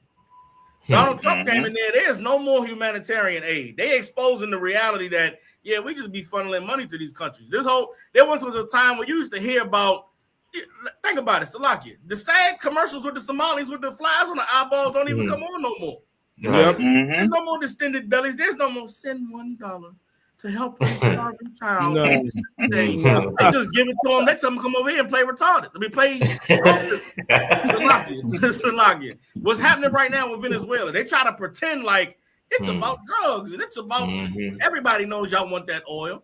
That's it. Everybody knows that China and Russia then locked up that side of the world and they making deals with everybody and the BRICS got you on wits end. America is pulling out every last ditch effort to make deals with these companies and these countries to keep the U.S. dollar afloat. They know that if they let the U.S. dollar go and they allow the oil to be controlled by China and Russia, the jig is up. So they're going to go to war. They're willing to go to war and bomb Venezuela into the Stone Age. Send soldiers to go in there and die in a ground invasion like they did in Iraq and Afghanistan because that's how important that oil money is. But the Lord is showing the earth who the devil is. The Lord is showing the earth this is how they move and this is how they get by. And the earth seems to be ready to answer now. China is ready to support Venezuela. Russia is ready to support who they need to support to keep their lines open. And it's a beautiful thing. All the Lord's people got to do is realize that all of these people have conspired to keep us down. There is no love and no place for us in their society. And we should turn to the Lord and turn to one another because we don't have a dog in this fight. We ain't got no military. We ain't got no bargaining chips. We ain't got no negotiating power. We should turn to the Lord, man, and see what the Lord is trying to do in exposing all of our enemies to give us an opportunity to turn back to him. Salaki, I yield. That's right, I think he's coming all the way up because I was just about to say $1 billion in aid when there's black people who actually have legitimate special needs kids. And told all kind of different funding stuff as to why. First off, the school ain't going to even recognize a child. They'll say what? Your child is lazy. They don't pay attention. The child actually has a learning something, and if they get support, they could get through school like everybody else. But these monsters just come and take everything and didn't work for it. Like if imagine they were the slaves that built the empire, and the empire do not give them nothing. And they decide they're going to go in there and just apply for everything and raid the barn. You could damn near make a case and say, well, listen, these people built your country. You should have been paying them. You should not put them in a position to take cookies out the cookie jar. You should have built them their own kitchen and give them a baker to bake cookies for them. They shouldn't have to steal out the damn kitchen. But these motherfuckers ain't built nothing. They did nothing and just, collecting the money. The oppressor will let everybody get good and rich and fat off of the backs of blacks, Hispanics, and Native Indians. That's right. He will allow it. He will allow it. And if it comes, public knowledge, we never knew about this. How dare they steal? How dare they do that? You heard about the is North Korea or Vietnam? One of them, all them remote jobs that you could apply for. These motherfuckers was applying for U.S. remote jobs from over there as if they was living in America using VPNs, getting the job, getting paid, and all the checks going. I think it's North Korea. It's North Korea. Yeah. It's North Korea. Yeah. I forget how much money they made at. They was just replying for remote jobs, using the VPN, making up a web page and a LinkedIn page. And these dummies over here think they're hiring somebody from Wisconsin. And this nigga in Korea collecting the check. I forget how much millions of dollars they done collect in salaries before America get hip to the damn shit. Like they were just everybody gets over except us. Yeah. Even Salaki, oh, it was gonna come in there, but just quick. Even the video Kazakh did with them white people. Kazakh, how much money them white people was before the state for? They didn't say the specific amount, sir, but it's the largest food stamp ring in the nation. It was a bunch of Jewish people. Brother, you know why they didn't say how much? Because if they tell you how much they took, the people will burn America down.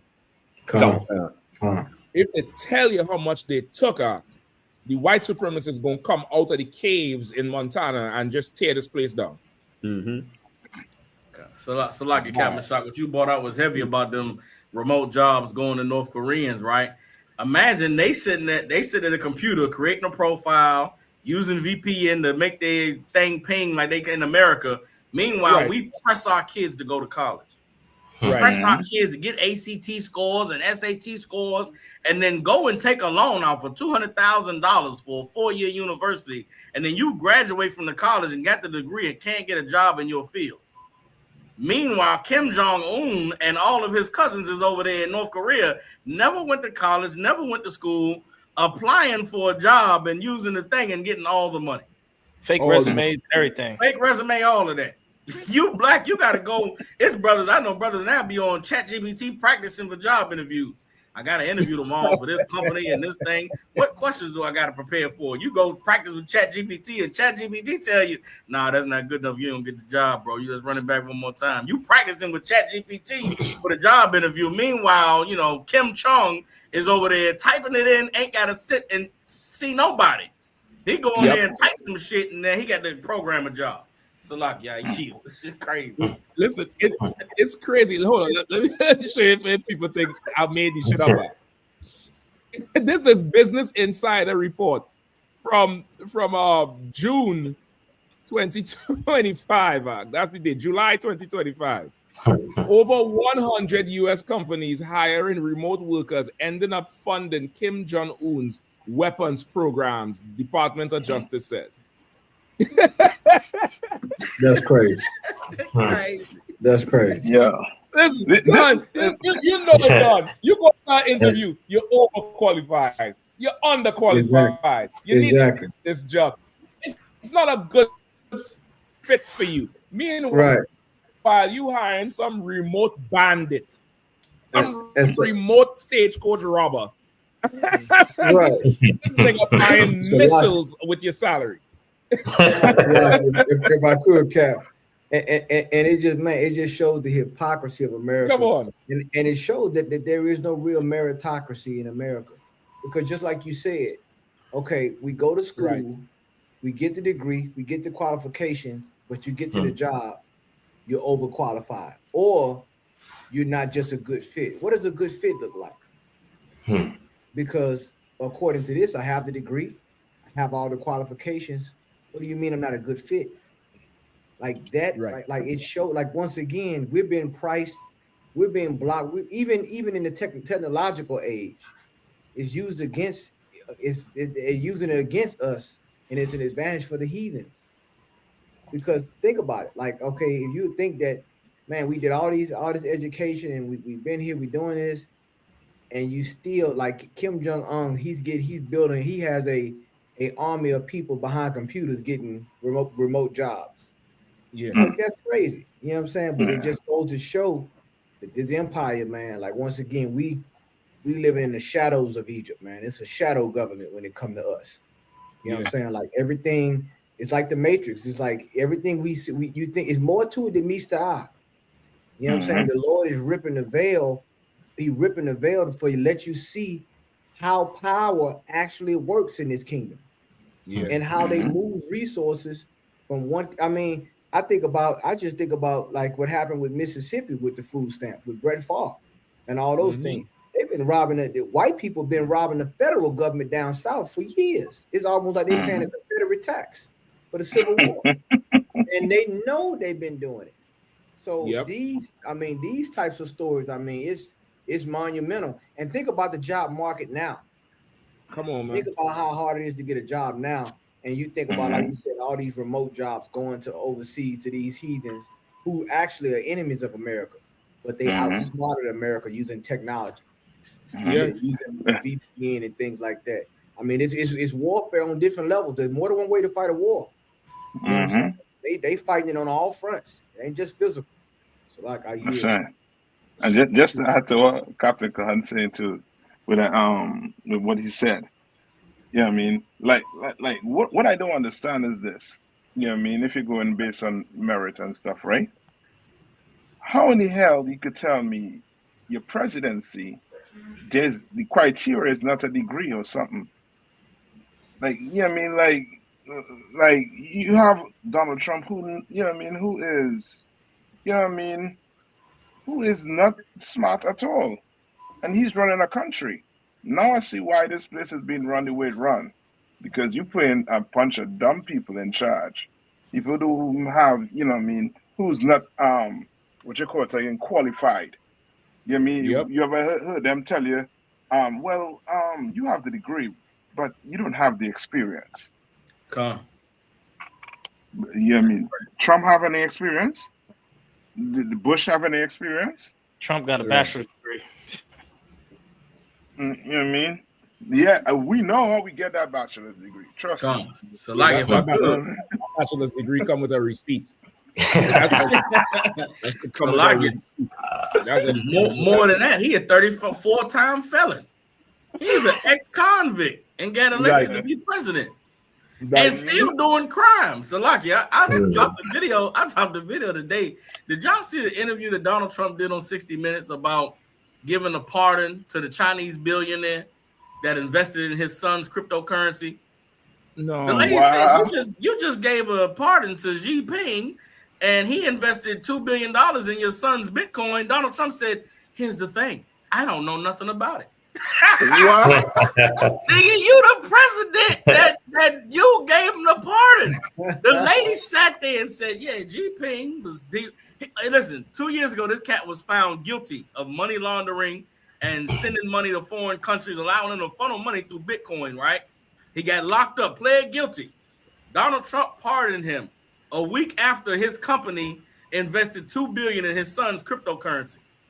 The lady's saying, yeah, so you pardoned them, and people are wondering what happened with that. And Donald Trump said, here's the thing, I don't know him. And she's like, but okay, sir, in 2025, his company Binance invested $2 billion in your son's United World Currency Fund. But what do you say to the people who think that there's a conflict of interest? He says, here's the thing, I don't even know the guy. And that was his answer. Like his response literally was, here's the thing, I don't even know him. I don't know nothing about it. Yeah, my sons are doing crypto and that's good, but they're not in the government. Like, nigga, what? Is something wrong with us? If we living in some type of psycho universe where facts aren't facts and information isn't real, he really sat there and was like, here's the thing, I don't even know the guy. It's insane. It's a lot. Who pardoned who? Donald Trump pardoned this cat named Xi Jinping, who's the billionaire. That's what I'm saying. He pardoned the dude. He pardoned the dude, but then it's like, I don't even know what you're talking about. I don't even. That's like the boat bombing thing, huh? The boat bombing thing, brother. The White House released. They said Trump didn't know nothing. Hegseth gave the order. They say they have the audio of him saying, "Kill them all." 48 hours later, it's the fog of war. These motherfuckers they don't give a damn. They do not give a damn. Listen, if I could read a little more of this Business Insider say. Listen, I'm gonna get some computers after this one. Y'all ain't fucking up with me. Authorities said that once hired, the scammers would ask their employers to send work laptops to homes in New Jersey, New York, and California. Wow. But these homes were actually laptop farms where the computers were plugged into hard drives that gave user access to IT workers in North Korea per the Justice Department. That's crazy.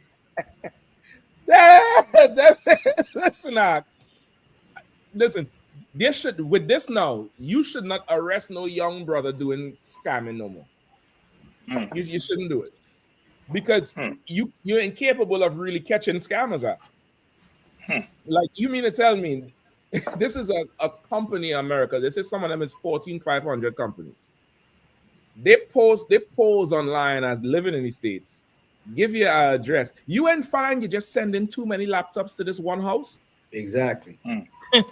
Exactly. Who's signing off on this shit? Right.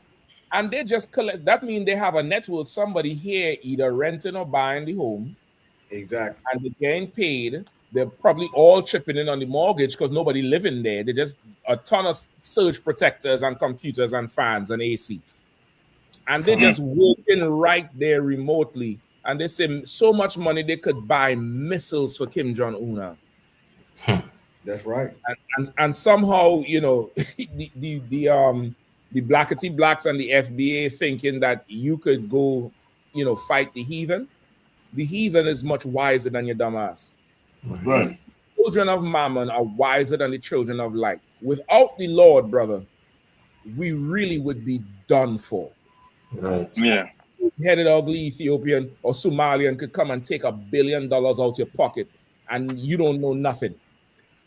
You don't know a goddamn thing. The Afghan who don't give a damn about you is able to get housing, going from being a terrorist to a terrorist traitor to being a U.S. citizen. I think he was in some protection something. The Afghan who shot the National Guard, he was in some protection service, right? He with the CIA, I believe. Yeah. But They say in the Trump administration, they approve him for asylum. Is asylum? Yeah. Asylum. I think it's Biden. Okay, Because he that's came why in Trump under Biden, but they said it was in Trump's rulership because he it was sometime in April or May. He applied for some temporary protection status and he got it. Brother, they allow everybody to do everything, but they won't let you be black. They won't let you live. They won't let you go feed your family in the Home Depot or the Walmart. You got to separate families and rip them apart. Where was ICE for him? Exactly. This nigga drove from Washington State to 16th Street, Washington, D.C. and ain't get stopped. Nobody stop him. Nobody don't find he look weird. Nobody ain't see outer state tags like, damn, this car come from so far. Hold on, let me see where it was going. Nothing? Right. Man, if you don't realize that we not part of this picture at all and That's separate, right. boy, you have a lot of pain to take in the next coming years. You have a lot of pain to take, a lot of unfortunate circumstances to happen because this oppressor will let everybody do everything. That's right. A nigga can hardly cross the road without jaywalking. Hardly cross the road without jaywalking. A Korean could get millions lying to say he living there and working, but they lock some sister up for making her son or daughter go to a school in a better district for a better education. Right. See, that's fraud and lock her up and do all kind of shit. But you buying missiles that somebody gonna shoot back at you. Exactly. Brother, we really on the outside of this game. That's a lot of Cap. Really on the outside. Go ahead, Cap. And then now you compound that with AI. Come on, man. They got some on their hand. They don't even know what they're dealing with. Right. Like these nations here. That's why it's like an arms race with technology, but with AI. Like it's so many things that going back with the Chat GPT and things like that. They got things.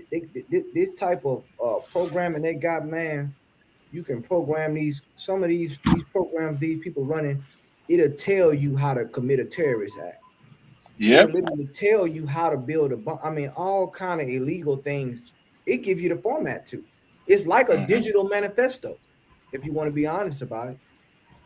Like the one that burned down, the one that got arrested for burning down, where they said they started that fire in California. Right. Out there, that big fire. He generated the picture on AI before he did it. And the one down there in Bourbon Street. Remember the one who drove his truck through and shut up the place? I think he used AI to plan the attack. It was right before the Super Bowl or something. Exactly. They say he used AI to plan the damn attack. So it's like you. Oh, go ahead. I'm gonna get to I you. ain't mean to cut you off, Cap. No, what you saying is right. I ain't mean to cut you off. Please, I just wanted to say with all of that, AI still can't tell you Christ is black or who the real Jews are. Come on, Cap. AI can tell you how to commit a crime, how to burn something down, how to be a terrorist. But you ask AI who the real Jews are, we're not sure. It might be this. It might be. I think a warrior. You was in a battle with them for about 45 minutes, right? I was just about to say, sir. I got to confess. after about 45 minutes, it had to confess. Yeah, go ahead. I did the same thing too. I sat down here and had a good dialogue with AI. But you had to ask AI the right questions. You know what I mean? And you gotta walk him down. You gotta walk AI down like you gotta walk him. You gotta hold the guns and I walk him down the alley. I still don't want to admit the damn thing. I don't want to admit the thing, but tell him you wanna do a bank job and get away with it. Well, first you got to do this and that. He know that. So go ahead, Khan, please. No, I just what you're saying, like AI is becoming an accessory in a lot of these terrorist things. But it's just like you said, the heathen, it's like an arms race with this technology. You know what I'm saying? Who can get the best technology and how to use it and how to weaponize it in a way. Yeah. You know, that's one thing with these heathens they're good at doing. They're good at taking. You think a drone? Okay, I can use this drone to view a certain area. You know that may be damaged or whatnot. But we're gonna put a machine gun on this thing and we're gonna put thermite and burn all the trees down in the Ukraine. Like they weaponize, like the Bible talk about wicked inventions, man. And this man, you know, as far as he go with his technology, the more primitive and archaic he gets. That's the irony of this whole situation dealing with these people. But the fraud and all the fraud that's brought to you by the United States government and all these things and funding the autistic Al-Shabaab and all these different things that you see going on with these terror groups. This is what's going on in America, and it's like in the more. I'm glad we bringing these stories out, man, because it takes it washes, you know, our people of the shame. Like us getting this type of edification, it should wash you of the shame that you were the poster child for criminality. It should wash you of that. It should cleanse you of that. Clean your mind of that. You know what I'm saying, and understand who you are according to the Bible. You know what I'm saying, and your purpose, because. I mean, we've been given a bad shake in his kingdom, and why? Because we're in captivity. You know what I'm saying? So everything Commander General Yahanna, it's just like that movie, Wicked, that the general brought out. You know what I'm saying? How the one is they looking at her as the wicked, but she really not wicked. You know what I'm saying? And so forth, and all those different things. So it's just like that, man. It's just so heavy. I want to yield on that. So like I yield. Yeah, and this after what you're saying too. The same Afghanistan person who did the shooting in DC, right? You know they made an excuse for him doing it. They say he had some mental illness. Right. They say he was mentally ill. Now, he's so mentally ill, he jumped in a car from Washington State, who is able to follow a map all the way to Washington, D.C. and carry out a shooting. You understand? And where's the video on it? Let's see how crazy he was. Let's see the video. Let's see how he trained this man to kill, to carry out mission. Let's see. And now black people will get to understand that he is not the only one living amongst them, trained like that. Exactly. You understand? Like this is, you know what I mean? Like we're gonna have to wake up and recognize that, you know what I mean, America and these other nations, they are, the Bible said we are the prey to these beasts. Right. You understand? That's what we are to them, because we don't have a clue that all these nations feeding off of us and feasting around us. Come on, Cap. You know what I mean? And we just getting the bones or the dregs. You know what I mean? Like we don't have a clue. You know what I mean? We blaming each other. Right. Just imagine that. We blaming each other. Now, them Somalis ain't blaming each other. Right. You understand? Which you hear a white man come out and blame them white people who them Jewish people who was defrauding the government. Right. You didn't hear a lick of that. Salaki, Cap. Come on. And what you're saying is so heavy. 1.7 billion. I mean, that's a collective act. That's a unified act. Yeah. That's not an individual thing. That was a system they had to be able to produce that kind of money and get that transfer there. A 1.7 billion. I mean, you would think once you hit a million, people started saying, "Hold on, we getting above our pay grade." They had a system involved, and it involved everybody. It involved the youngs of the Somalian community, the old.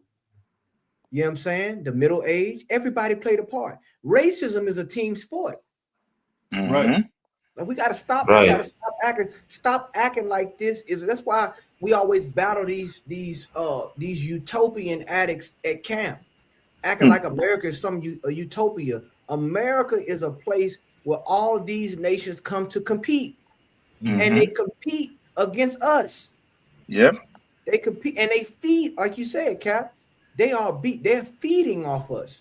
You know how many programs that's supposed to go to our people that they stepped in and took, right? And they siphon off money from us. We can't even imagine.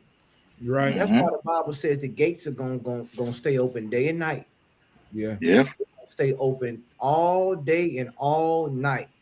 The streets gonna be paved because we talking about the wicked. The streets it ain't gonna be the yellow brick road. It's gonna be paved with gold. That's right.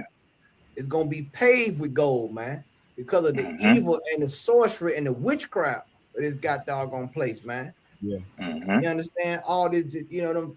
I mean, just every time I see this right here, that's why I say I can't really say what I want to say, but you know, when you like, you got a nerve to come to us at camp and tell us we wrong. Are you serious? Yeah. Are you stupid? You understand? But ICE is in full being visualized all over Louisiana right now. All over. Yeah. They want to hear them get it before Christmas. And I said this before, I say it again. Every time I hear that song where it says I'm dreaming of a white Christmas, every time I hear that song, you got to understand when they say they're dreaming of a white Christmas, they want a white Christmas, not talking about the snow. All right, white supremacy. They don't want to see you around when it's Christmas. That's right. They get all the Latinos out of the city before Christmas, and they call it an Operation Swamp Sweep or whatever the case may be. Like this is what the hell going on, and they happy about it. And they still got the nerve to talk about, we have a Merry Christmas. Like this place is man, it makes your blood boil when you really think about it. Yeah. You really think about how we man, like that's why the Lord say he got to advocate for us, man. Because man, who do you got right now? Ain't no more Justice Department. The NAACP, they catching the pastors that's sleeping, that's trying to seduce 15-year-old boys. Who you got standing for you now? Nobody. Everybody's selling out. Everybody kissing ass. Everybody trying to make get a good position in oppression. They don't care about you. You understand? That's why anybody coming up against ISUPK, man, you an arch enemy, man. I'm gonna just keep it real. I'm not gonna sugarcoat it. You know what I'm saying? I'm not gonna sugarcoat it at all. You just straight up an enemy, and I count you as an enemy. You understand? I ain't gonna look at it no other way. You got something to say against the UPK, against Commander Junior Yahanna, you an enemy. That's just that. It's cut and dry with me. So like I yield. Only when you're doing the work you could recognize an enemy. You can't recognize an enemy from the safety of home. You're on the front line. You must know who's shooting at you. You're on the front line. You must know where the whiz come from. You know what I mean? Versus pop. You must know where that come from. And so what the Cap saying is absolutely right. Like we really at a point now where, surely you have to realize the Lord has to be with us. Surely. Between ICE, the Somalians, Trump, what's going on in Venezuela? Like Trump he moved on Venezuela while going to China to sit with the Chinese government and make a deal. When the ingredients for fentanyl is coming out of China. Yeah. Like, what the fuck are we even talking about? If this is about drugs. Yeah, I mean, let's get that last story. We over 12. Let's see if we can get our last story, last few minutes of the show, 2-3 minutes, and get that one with Hegseth, with the fog, and what was said and what wasn't said. I think there's a couple of them Arawadi lined up. Also, like, hold on, Kahan, you had something the brother sent, right? Oh The no, I Catholic just Church? You want to bring it up? Also, well, he just sent since we were talking about Islam, how some Muslims just purchased a big Catholic church and it's causing like an uproar. That show you how powerful they getting, you know what I'm saying, as far as financially, you know what I'm saying, and how they scamming the government, and everybody just scamming the government, man. It just, it's like, it's a hoe, you know what I'm saying, and everybody get a turn with a hoe, you know what I'm saying. So That's it. That's it. His historic Catholic church in Buffalo to be converted into a mosque following controversial sale. They bought this for $250,000. Awarium, go find me some old archaic church in DC so I could, I could work my knobs to the bone, brother. And going 250 grand for this? Salakia, come on. And they invest with the priests on them, right? No. That'll pay the bills. No, that'll pay the bills. No, nobody's saying they didn't have no integrity or they didn't have they're not patriotic because you sold a historic building to some foreigner. Yeah, they need that money, and that's what people and blacks and Hispanics, if they could only understand, the carnality behind white people. They're about money. They don't care about religion. They don't care about, no historic. Historic what? Give me 250,000 and take it. Who cares? You understand? They don't care about that. No. They care about money. Right. Where's my money? That's why, you get these tickets. All the oppressor wants is what? Money. Yeah. You gotta go get a lawyer. Money. Everything is money, money, money, because that's where it's boiled along to with him. Money. Yeah. That's all. All that is the money. You know what I mean? Let's get this last one with Tawada 2 war for that. Tawada 2 card. Put that in. Let's get the fog of war. Go ahead. So like I said, which number is that one? I'm not seeing. I done closed it off. Just so. With Hegseth, right? Yeah. Anything with Hegseth with the recent thing that happened. If it's not on, it's supposed to be on the list. Hold on. Did I send it to y'all? Yeah. Hold on. If it's not on the list, we might just have to Google it. We could go with the Venezuelan airspace. If not, okay, come on. I got that one pulled up. That exact thing with the fog of war may not be on the list because that should happen between yesterday and today. Okay. Right? That happened exactly between yesterday and today. You know what I mean? Let's get that real quick. And Salaki, I just see one I wanted to bring out. The one with number 19. So if you could rock this, give me 5 more minutes. I don't want to go too much later than that. Let's rock a little bit with Hegseth. So, Salaki, what exactly? What am I looking for, Salaki? You could look up the fog of war, what he's saying, or number 1. We could go with number 1 too. I think, or we could put them together. You all know he shut down Venezuela's airspace. Trump, he said he wanted limited flying. I think he gave Maduro a mandate to leave within a certain time. He said, better leave now. You, your family, and your friends, they could leave safely before the airspace shut down. Because after that, according to them, I believe they wanted to start the ground invasion. Right? Since then, Maduro threw a party with one of the coldest dance moves I've seen. I had to do that thing because after a major council, brother, y'all had to take me to one of them old funky Issacharite spots, boy. That music be banging out. Then, the tweeters going, and the heights going. As soon as they walk in there, you hear that treble in your ears.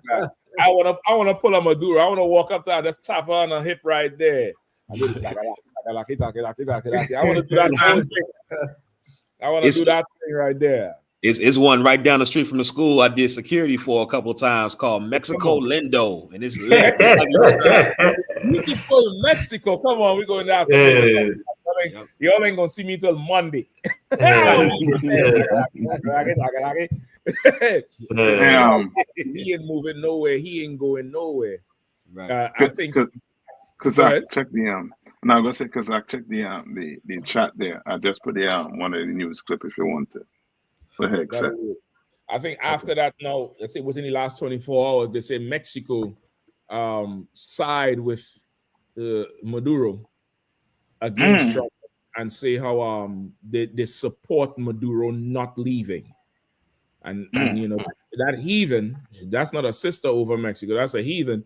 She's smart because she knows how America plays. She knows how America would play. If they do it to Maduro, they'll do it to her. They have no choice. Yeah, man, they'll do well. Meaning this: if because I side with you against one person, don't mean you ain't gonna turn on me right after. No, what I mean too. No, go ahead, Salaki. What I mean too is his pretext for the war is drugs, and Mexico. Yeah, I mean they're known for drugs. That's what they're saying. They're saying the fentanyl is coming through the trains from the from China and on the ground from Mexico. They're saying if anything coming from South America is going to Europe.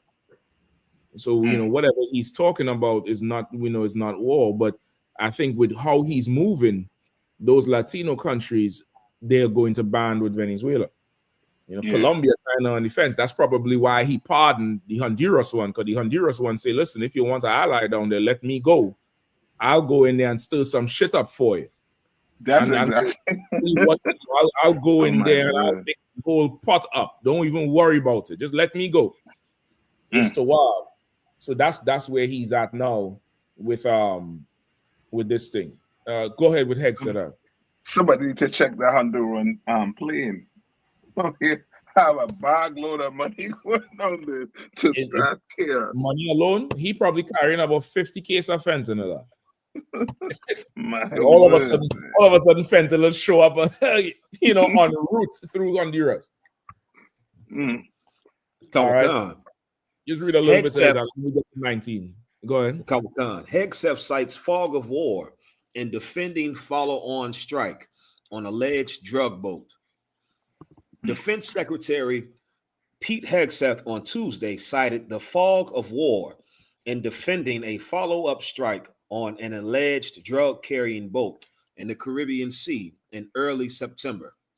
During a cabinet meeting at the White House, Hegseth said he did not see any survivors in the water, saying the vessel exploded in fire, smoke. You can't see anything. This is called the fog of war. Hegseth also said he didn't stick around for the remainder of the September 2nd mission following the initial strike, and the admiral in charge made the right call in ordering the second hit, which he had complete authority to do.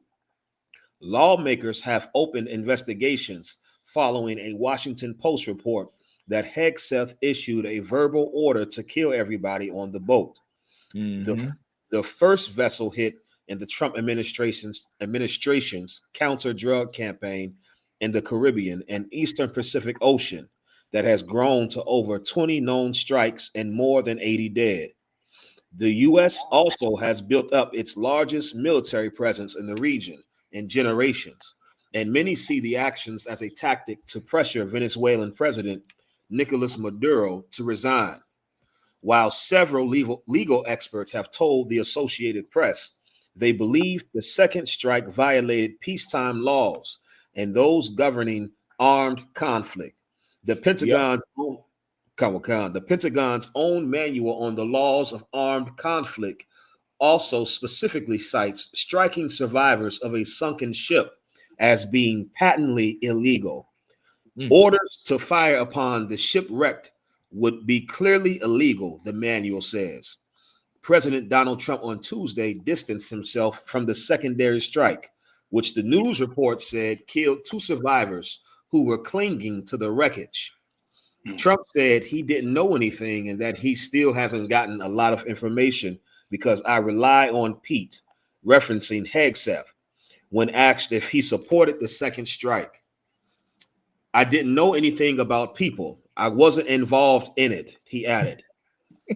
Trump is like, I'll stay with 34. You ain't catching me on 35 felonies. 34 is my lucky number, y'all. It's so nice. 34. Y'all ain't catching me on 35. I don't know shit about what you talking about. Right. I don't know nothing about what I rely on Pete. And of course, the report said Pete said, according to their source, Pete gave the order. After that cabinet meeting, they had a little council where they all sat in a circle stroking each other's ego. And, Hegseth said, this is the fog of war. You don't understand it. I don't know. There was a ton of fire and smoke and all kind of shit like that. He's backtracking now because this is his second main transgression. Remember, that first one was with the Signal app. Yeah, they're still on them for that.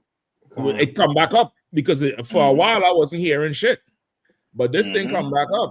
So he had to say whatever because it could be the end of the Secretary of War. His career might be over. He might be the next Uber. You call for an Uber in DC, the Secretary of War is 2 minutes away.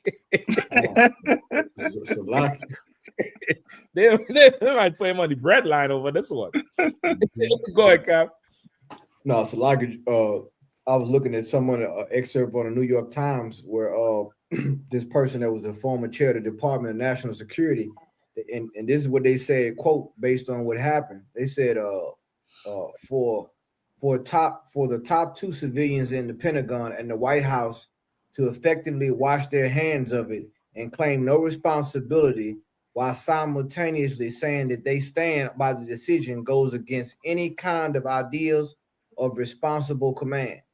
Like that's from Kerry A. Lee, the former chair of Department of National Security and the strategy at the Army War College. Meaning like that person saying like you can't do both. Ain't no middle line.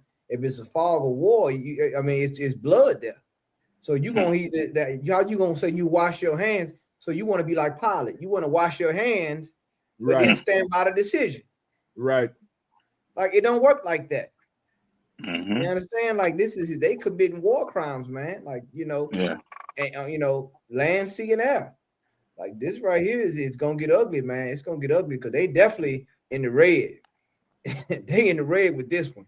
And I'm hearing that one of the family members then filed suit against the U.S. government. Yeah. So they filed suit against it. So they going there with. Yeah. And really, the whole thing is just so horrible. It's really wrong. They're just being wrong and strong with it because they have the might. But they ain't provide no intel to prove that they know it's drugs on a boat. They ain't do none of that. That's why UK say they're not giving them no more intel on the boats moving through the Caribbean. Like everybody kind of pulling away now because they want to appear right. Like the scriptures say, no more shall the child be but what is it, bountiful? Or no more shall the cruel be righteous. I forget the actual paraphrase. You all know what I'm talking about. Like liberal, they will not. Girl. Go ahead. The liberal. Yeah, I think that's it. Liberal will no longer be bountiful, and the trill will no longer be righteous, or something like that. Meaning they can't continue with the front. They're really gonna show you the beast. They're showing the teeth now. Yeah. Nothing is going to happen with this act. They're going to kill, and there will be without impunity. They will kill, and there will be no repercussions. Nothing. Like this is the stage we're in. You understand? Because we trust in Egypt. We trust in the shadow of Egypt. If there's justice for this thing, we will not want to separate. We'll just trust Egypt and we'll go back and get justice. This thing here, people are supposed to realize they're doing what the hell they want to do. Let me tell somebody who is bigger and mightier than them so he could handle that business. You get the point? So that's where we are. By Wednesday. Go ahead. No, it's like I mean to cut you off, sir. Please go ahead. Come on, I just want to say, and this is why Steve Bannon, he got on some interview and he said they need for Trump to get a third term, because if Trump does not get a third term, a lot of them are going to be felons. They're going to go to prison. Like they're committing crimes that if this were another nation, the United States would justify them going into somebody else's nation and invading them and overthrowing their government based off of what the United States is doing. Like if another nation was conducting these type of strikes, In the same exact manner, the United States would say, well, this is just cause for us to go over there and restore peace, restore democracy and law and order in the land, and the whole, well, these guys are the axis of evil. You understand that whole, the white man being the good guy's garbage. But the white man, he want to police the world when his own house is dirty. And that's why you white people that's watching, America will never be great. You cannot be great focusing on the beam, the mote in somebody else's eye, and the beam is in your eye. You can't see where you're going. That's right. Yeah, you are walking America right off the damn cliff, and I thank the Lord for it. I thank the Lord that there's no wise men telling you the right thing to do. I thank the Lord that you're exposing that you're hypocrites. And the Lord that you are completely running this place into the ground, and you can't blame us.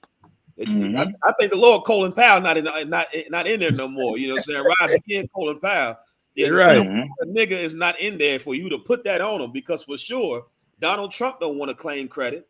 Pete Hegseth don't want to claim credit. The next thing, the next best thing is to blame the closest nigga in charge. Well, let's pull up the list of admirals. They don't even have the ranks. They're looking at the faces. Well, we looking for a black or Hispanic one. We have to find one. This is responsible. So like it, if I could, one brother that just stepped down. It was one brother that just stepped down that he knew what time it was. Exactly. Yeah. He knew what they was getting ready to do, so he got out the way. He saw the writing on the wall. You know what I'm saying? Right. But there's an old saying that says the emperor has no clothes. And everybody there is just yes man, but everybody seeing it raw imperialistic power that he's using. It's really it's really colonialism and imperialism that he's using to try to go into these countries, man. You know what I'm saying? So what you're saying is so right. They looking for a nigga somewhere around there, you know what I'm saying? But everybody better just get away, you know what I'm saying? So shame can properly cover him. It can't cover him if you covering him. If you it can't cover him. It's gonna get some of that shame gonna get on you. So you have to distance yourself from him, so the shame can fully cover him. He's naked already. Let shame cover him. Right. Like I yield. Listen, I think by the end of the damn conference arc, Trump passed the buck to Hegseth. Hegseth passed the buck down to some general who he said he left after the first strike. He left that general in charge, and that general is the one who really okayed the second order. So they, that's really what it is. It's like somebody, they're not taking any blame for none of this shit out. It's somebody else. And before long, one of them military men is not going to, he's not going to want to take the buck. And he's going to buck back. You know what I mean? He's gonna buck back. That's why they're freaking out over the whole don't obey any unlawful order. Yeah. Because they know they're going to be given a whole cachet of unlawful orders. And they want everybody to be a old toy soldier. They don't want nobody saying, nah, that shit wrong. That's not constitutional. They don't want that from the military. But it's going there. And if I could to understand is heavy, and what Captain Kahan brought out earlier was heavy too, because the brother who got out of the line of fire of this situation, he was the head general of the entire southern area of America, the whole South, the whole Southern Caribbean, South America. He was the top general of the whole Navy of that whole South. So he definitely would have been the one to blame if he would have stayed in his spot. If he would have never retired, he would have been the one at the top to say, yeah, he authorized these strikes right under Hegseth. So it's just crazy what the things that's going on and what people are seeing and what's going on, because these devils, they're gonna go all the way with it. They horns is gonna be showing, and it's just gonna be crazy to see how far it goes. Like even on the news today, they were showing the footage of Epstein Island. Right. Yeah. They were showing the rooms, the pool, the house, the room where they have abortions and everything. What? It was insane. All right on the news. So Donald Trump, that's That's part of your case right there. So you can check that footage, Donald Trump. Make sure you ain't in none of them rooms and your old tapes. But this place is just turning chaotic. It's turning crazy. You know what I mean? And it's just getting started, really. Wait till the dollar flip. Wait till some more things start happening. Wait till there's really, some more attacks. Wait till there's an attack on American soil. It's just gonna go. It's not looking good for America right now. Yep. I think this is the brother here, Alvin Hosley. I think his name is an admiral. And they say, as you say, in Cap, over South America and the Caribbean. Yeah, so they probably pulled him in and showed him the plan, and he's like, "I'm not doing that." Damn right, Cap. He tell them early, "I am not doing that shit," and they probably already knew. Once Esau, these heathens, they're not like us. Like they probably think the whole thing down. We're gonna bomb them, we're gonna kill them, and what if it has survivors? These is people who done blow people up all over the world.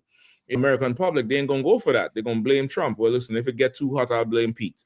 If it get too hot, Pete, you blame the next man. And that's you, Alvin. Yeah, I ain't doing that shit. Come on, Alvin. You gotta play ball, Alvin. This is what it's about. You're in charge. Yeah, I'll send my letter of resignation in the morning. You can find somebody else to do that shit with. Damn right. Yeah. You know what I mean? Like that's they planning this whole thing out as best they could. They're meditating the evils. You know what I mean? Before we go, just one last story, number 19, I believe, with a young girl from Florida. I think it's number 19. Come on. We are livid. Teen girl strip searched 3 times by Florida high school staff after complaining about racial harassment, lawsuit says. The father of a biracial Florida teen filed a federal lawsuit against the Brevard County School Board, claiming his 14-year-old daughter was improperly strip searched by staff, bullied, and racially harassed by students, while school officials ignored the increasingly exasperated family's complaints. The lawsuit filed by Nicholas Dayton on November 14th in a Florida U.S. District Court in Orlando and obtained by Atlanta Black Star claims Kerry Humphreys, the assistant principal at Al Galley High School in Melbourne, strip searched his daughter 3 times in violation of district policy, apparently seeking contraband that she never found on the 9th grader, who was humiliated and traumatized by the violation of her body and her civil rights.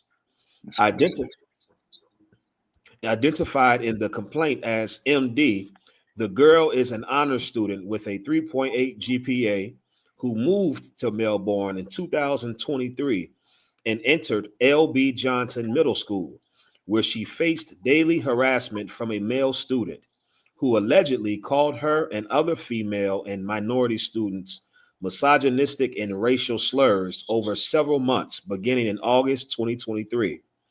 Despite ongoing complaints about the racial slurs by students of color to teachers and school staff, and a formal complaint by Dayton, her adoptive father, to the assistant principal, the school ignored the complaints, refused to interview victims, and failed to notify parents of the complaining students, the lawsuit says, in violation of school board protocol.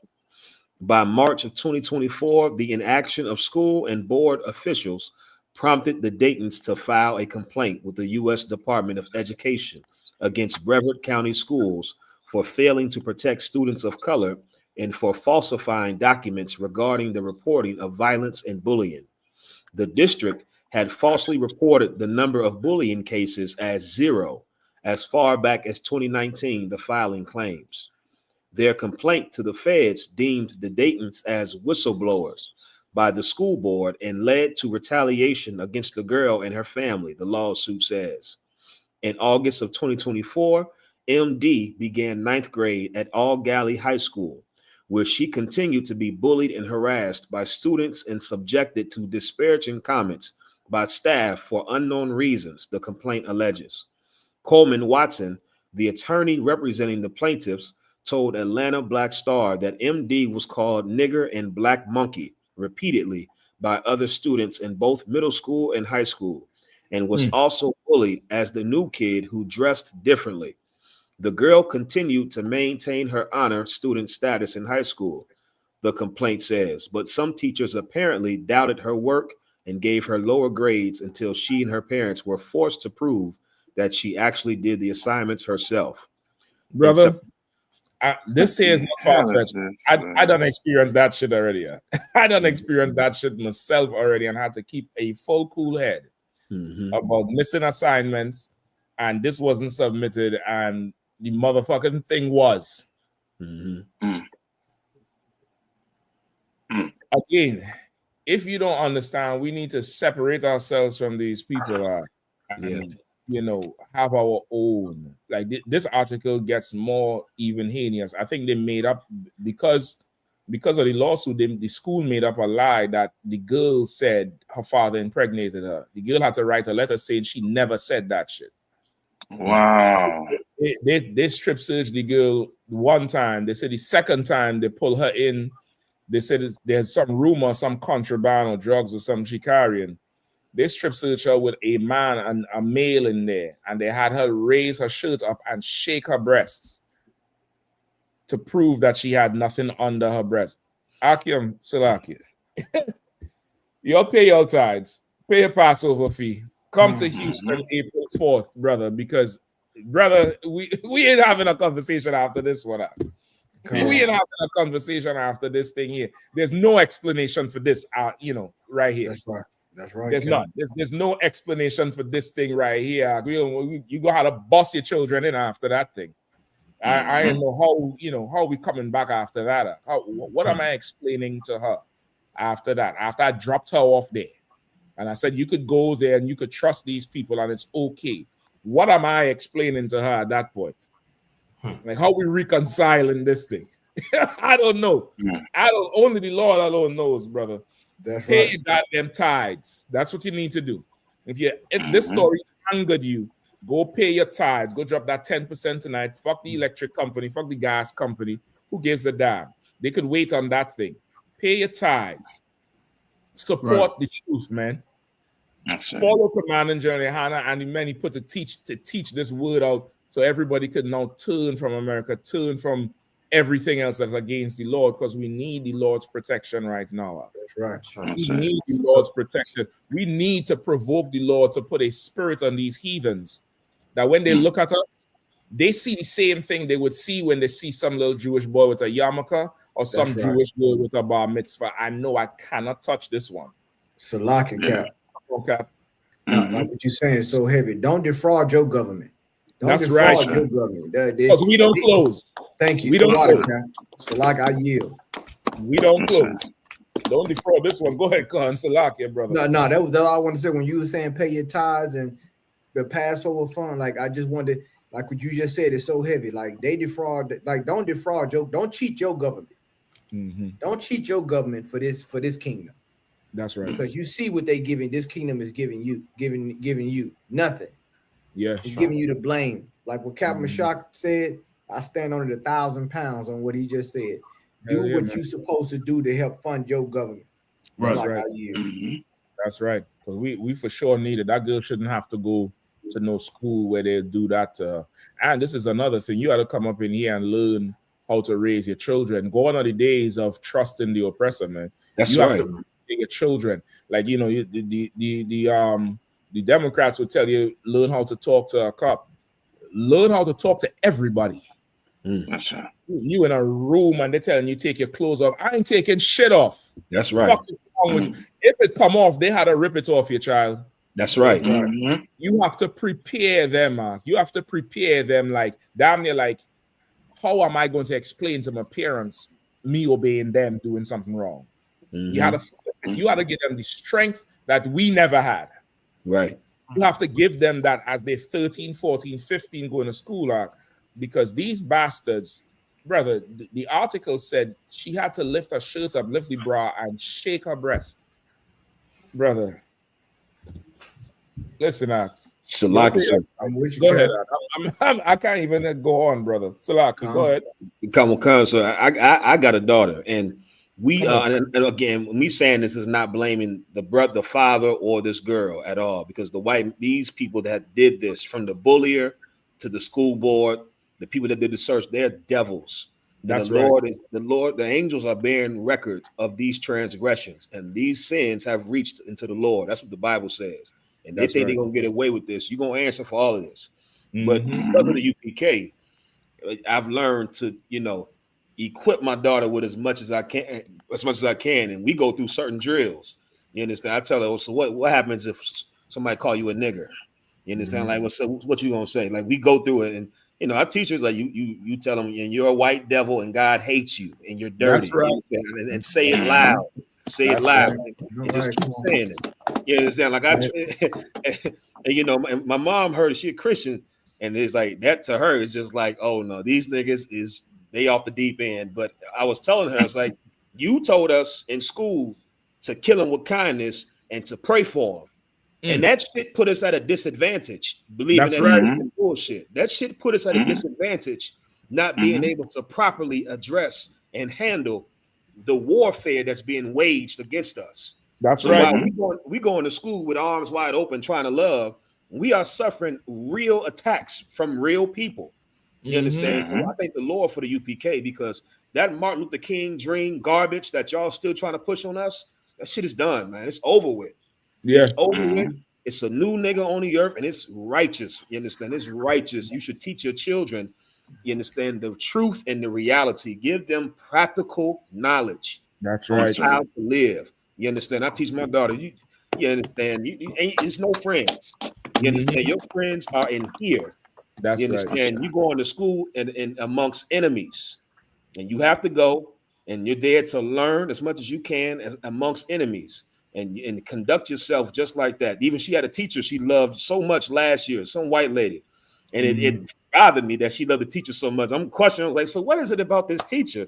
She's like, she's just real kind. She's like, she asked me one day, she's like, so is such and such, Miss such and such, is she a devil too? I was like, is she white? She's like, yeah. I was like, well, she's just a kind devil. That's right. She's a kind devil, but you cannot trust her the way you would trust us. You understand? It's okay that she's kind, and you should be kind back to her. But just understand that in any moment, that kindness can leave and she can turn on you. And I make that very clear, not to scare her, but to prepare her for the reality that I wish I was prepared for. I got my heart broke by white people many times. Until I heard Commander General Yahanna say the white man is the devil, and that freed me. It freed me from all. It freed me from all of it. So I thank the Lord for the UPK and the practical knowledge the Lord is giving. That's right. You damn right, you damn right. We all grew up with that type of, emotional obligation towards the oppressors, the heathens, not just the white man. The other ones who we all grew up with. And brother, they'll do us real dirty. Like this right here is. This is straight up child abuse. This is, come to the UPK, build your government so you don't have to deal with this thing here. Because this year you really raped the girl. You really violated the girl at 14 or 15, 14 years old. You just violated her. And you had somebody else watch. You did it 3 times, which means you had to be lusting over this child's body. Brother, I can't do it enough. I can't do it. I can't do it. Y'all pay your tithes. Don't fuck around. There's no heathens allowed, man. There's no. You see what happened. You see what happened to National Guards when America bring heathens in. You want to bring heathens in our covenant? Nah, there's no heathens allowed. Pay your Passover fee. Pay your tithes. ISUPK.com. Home of the truth. Join Commander General Yahanna every Monday night right here on this channel. The real General Yahanna, 9 p.m. Man. The real holy field, man. Shalom, Israel. We out. That thing done send me off. I'll go get a drink. Good night. Shalom, Israel. It's that time again. The ISUPK under Commanding General Yahanna presents the Lord's 57th annual Passover. That's right, the Lord's 57th annual Passover, April 4th, 2026 in Houston, Texas. All black Hispanics and Native Americans are commanded to observe the Lord's Passover. This will be the biggest Passover to date. You do not want to miss this. Fresh lamb, fresh wine, and bitter herbs as commanded by the Most High.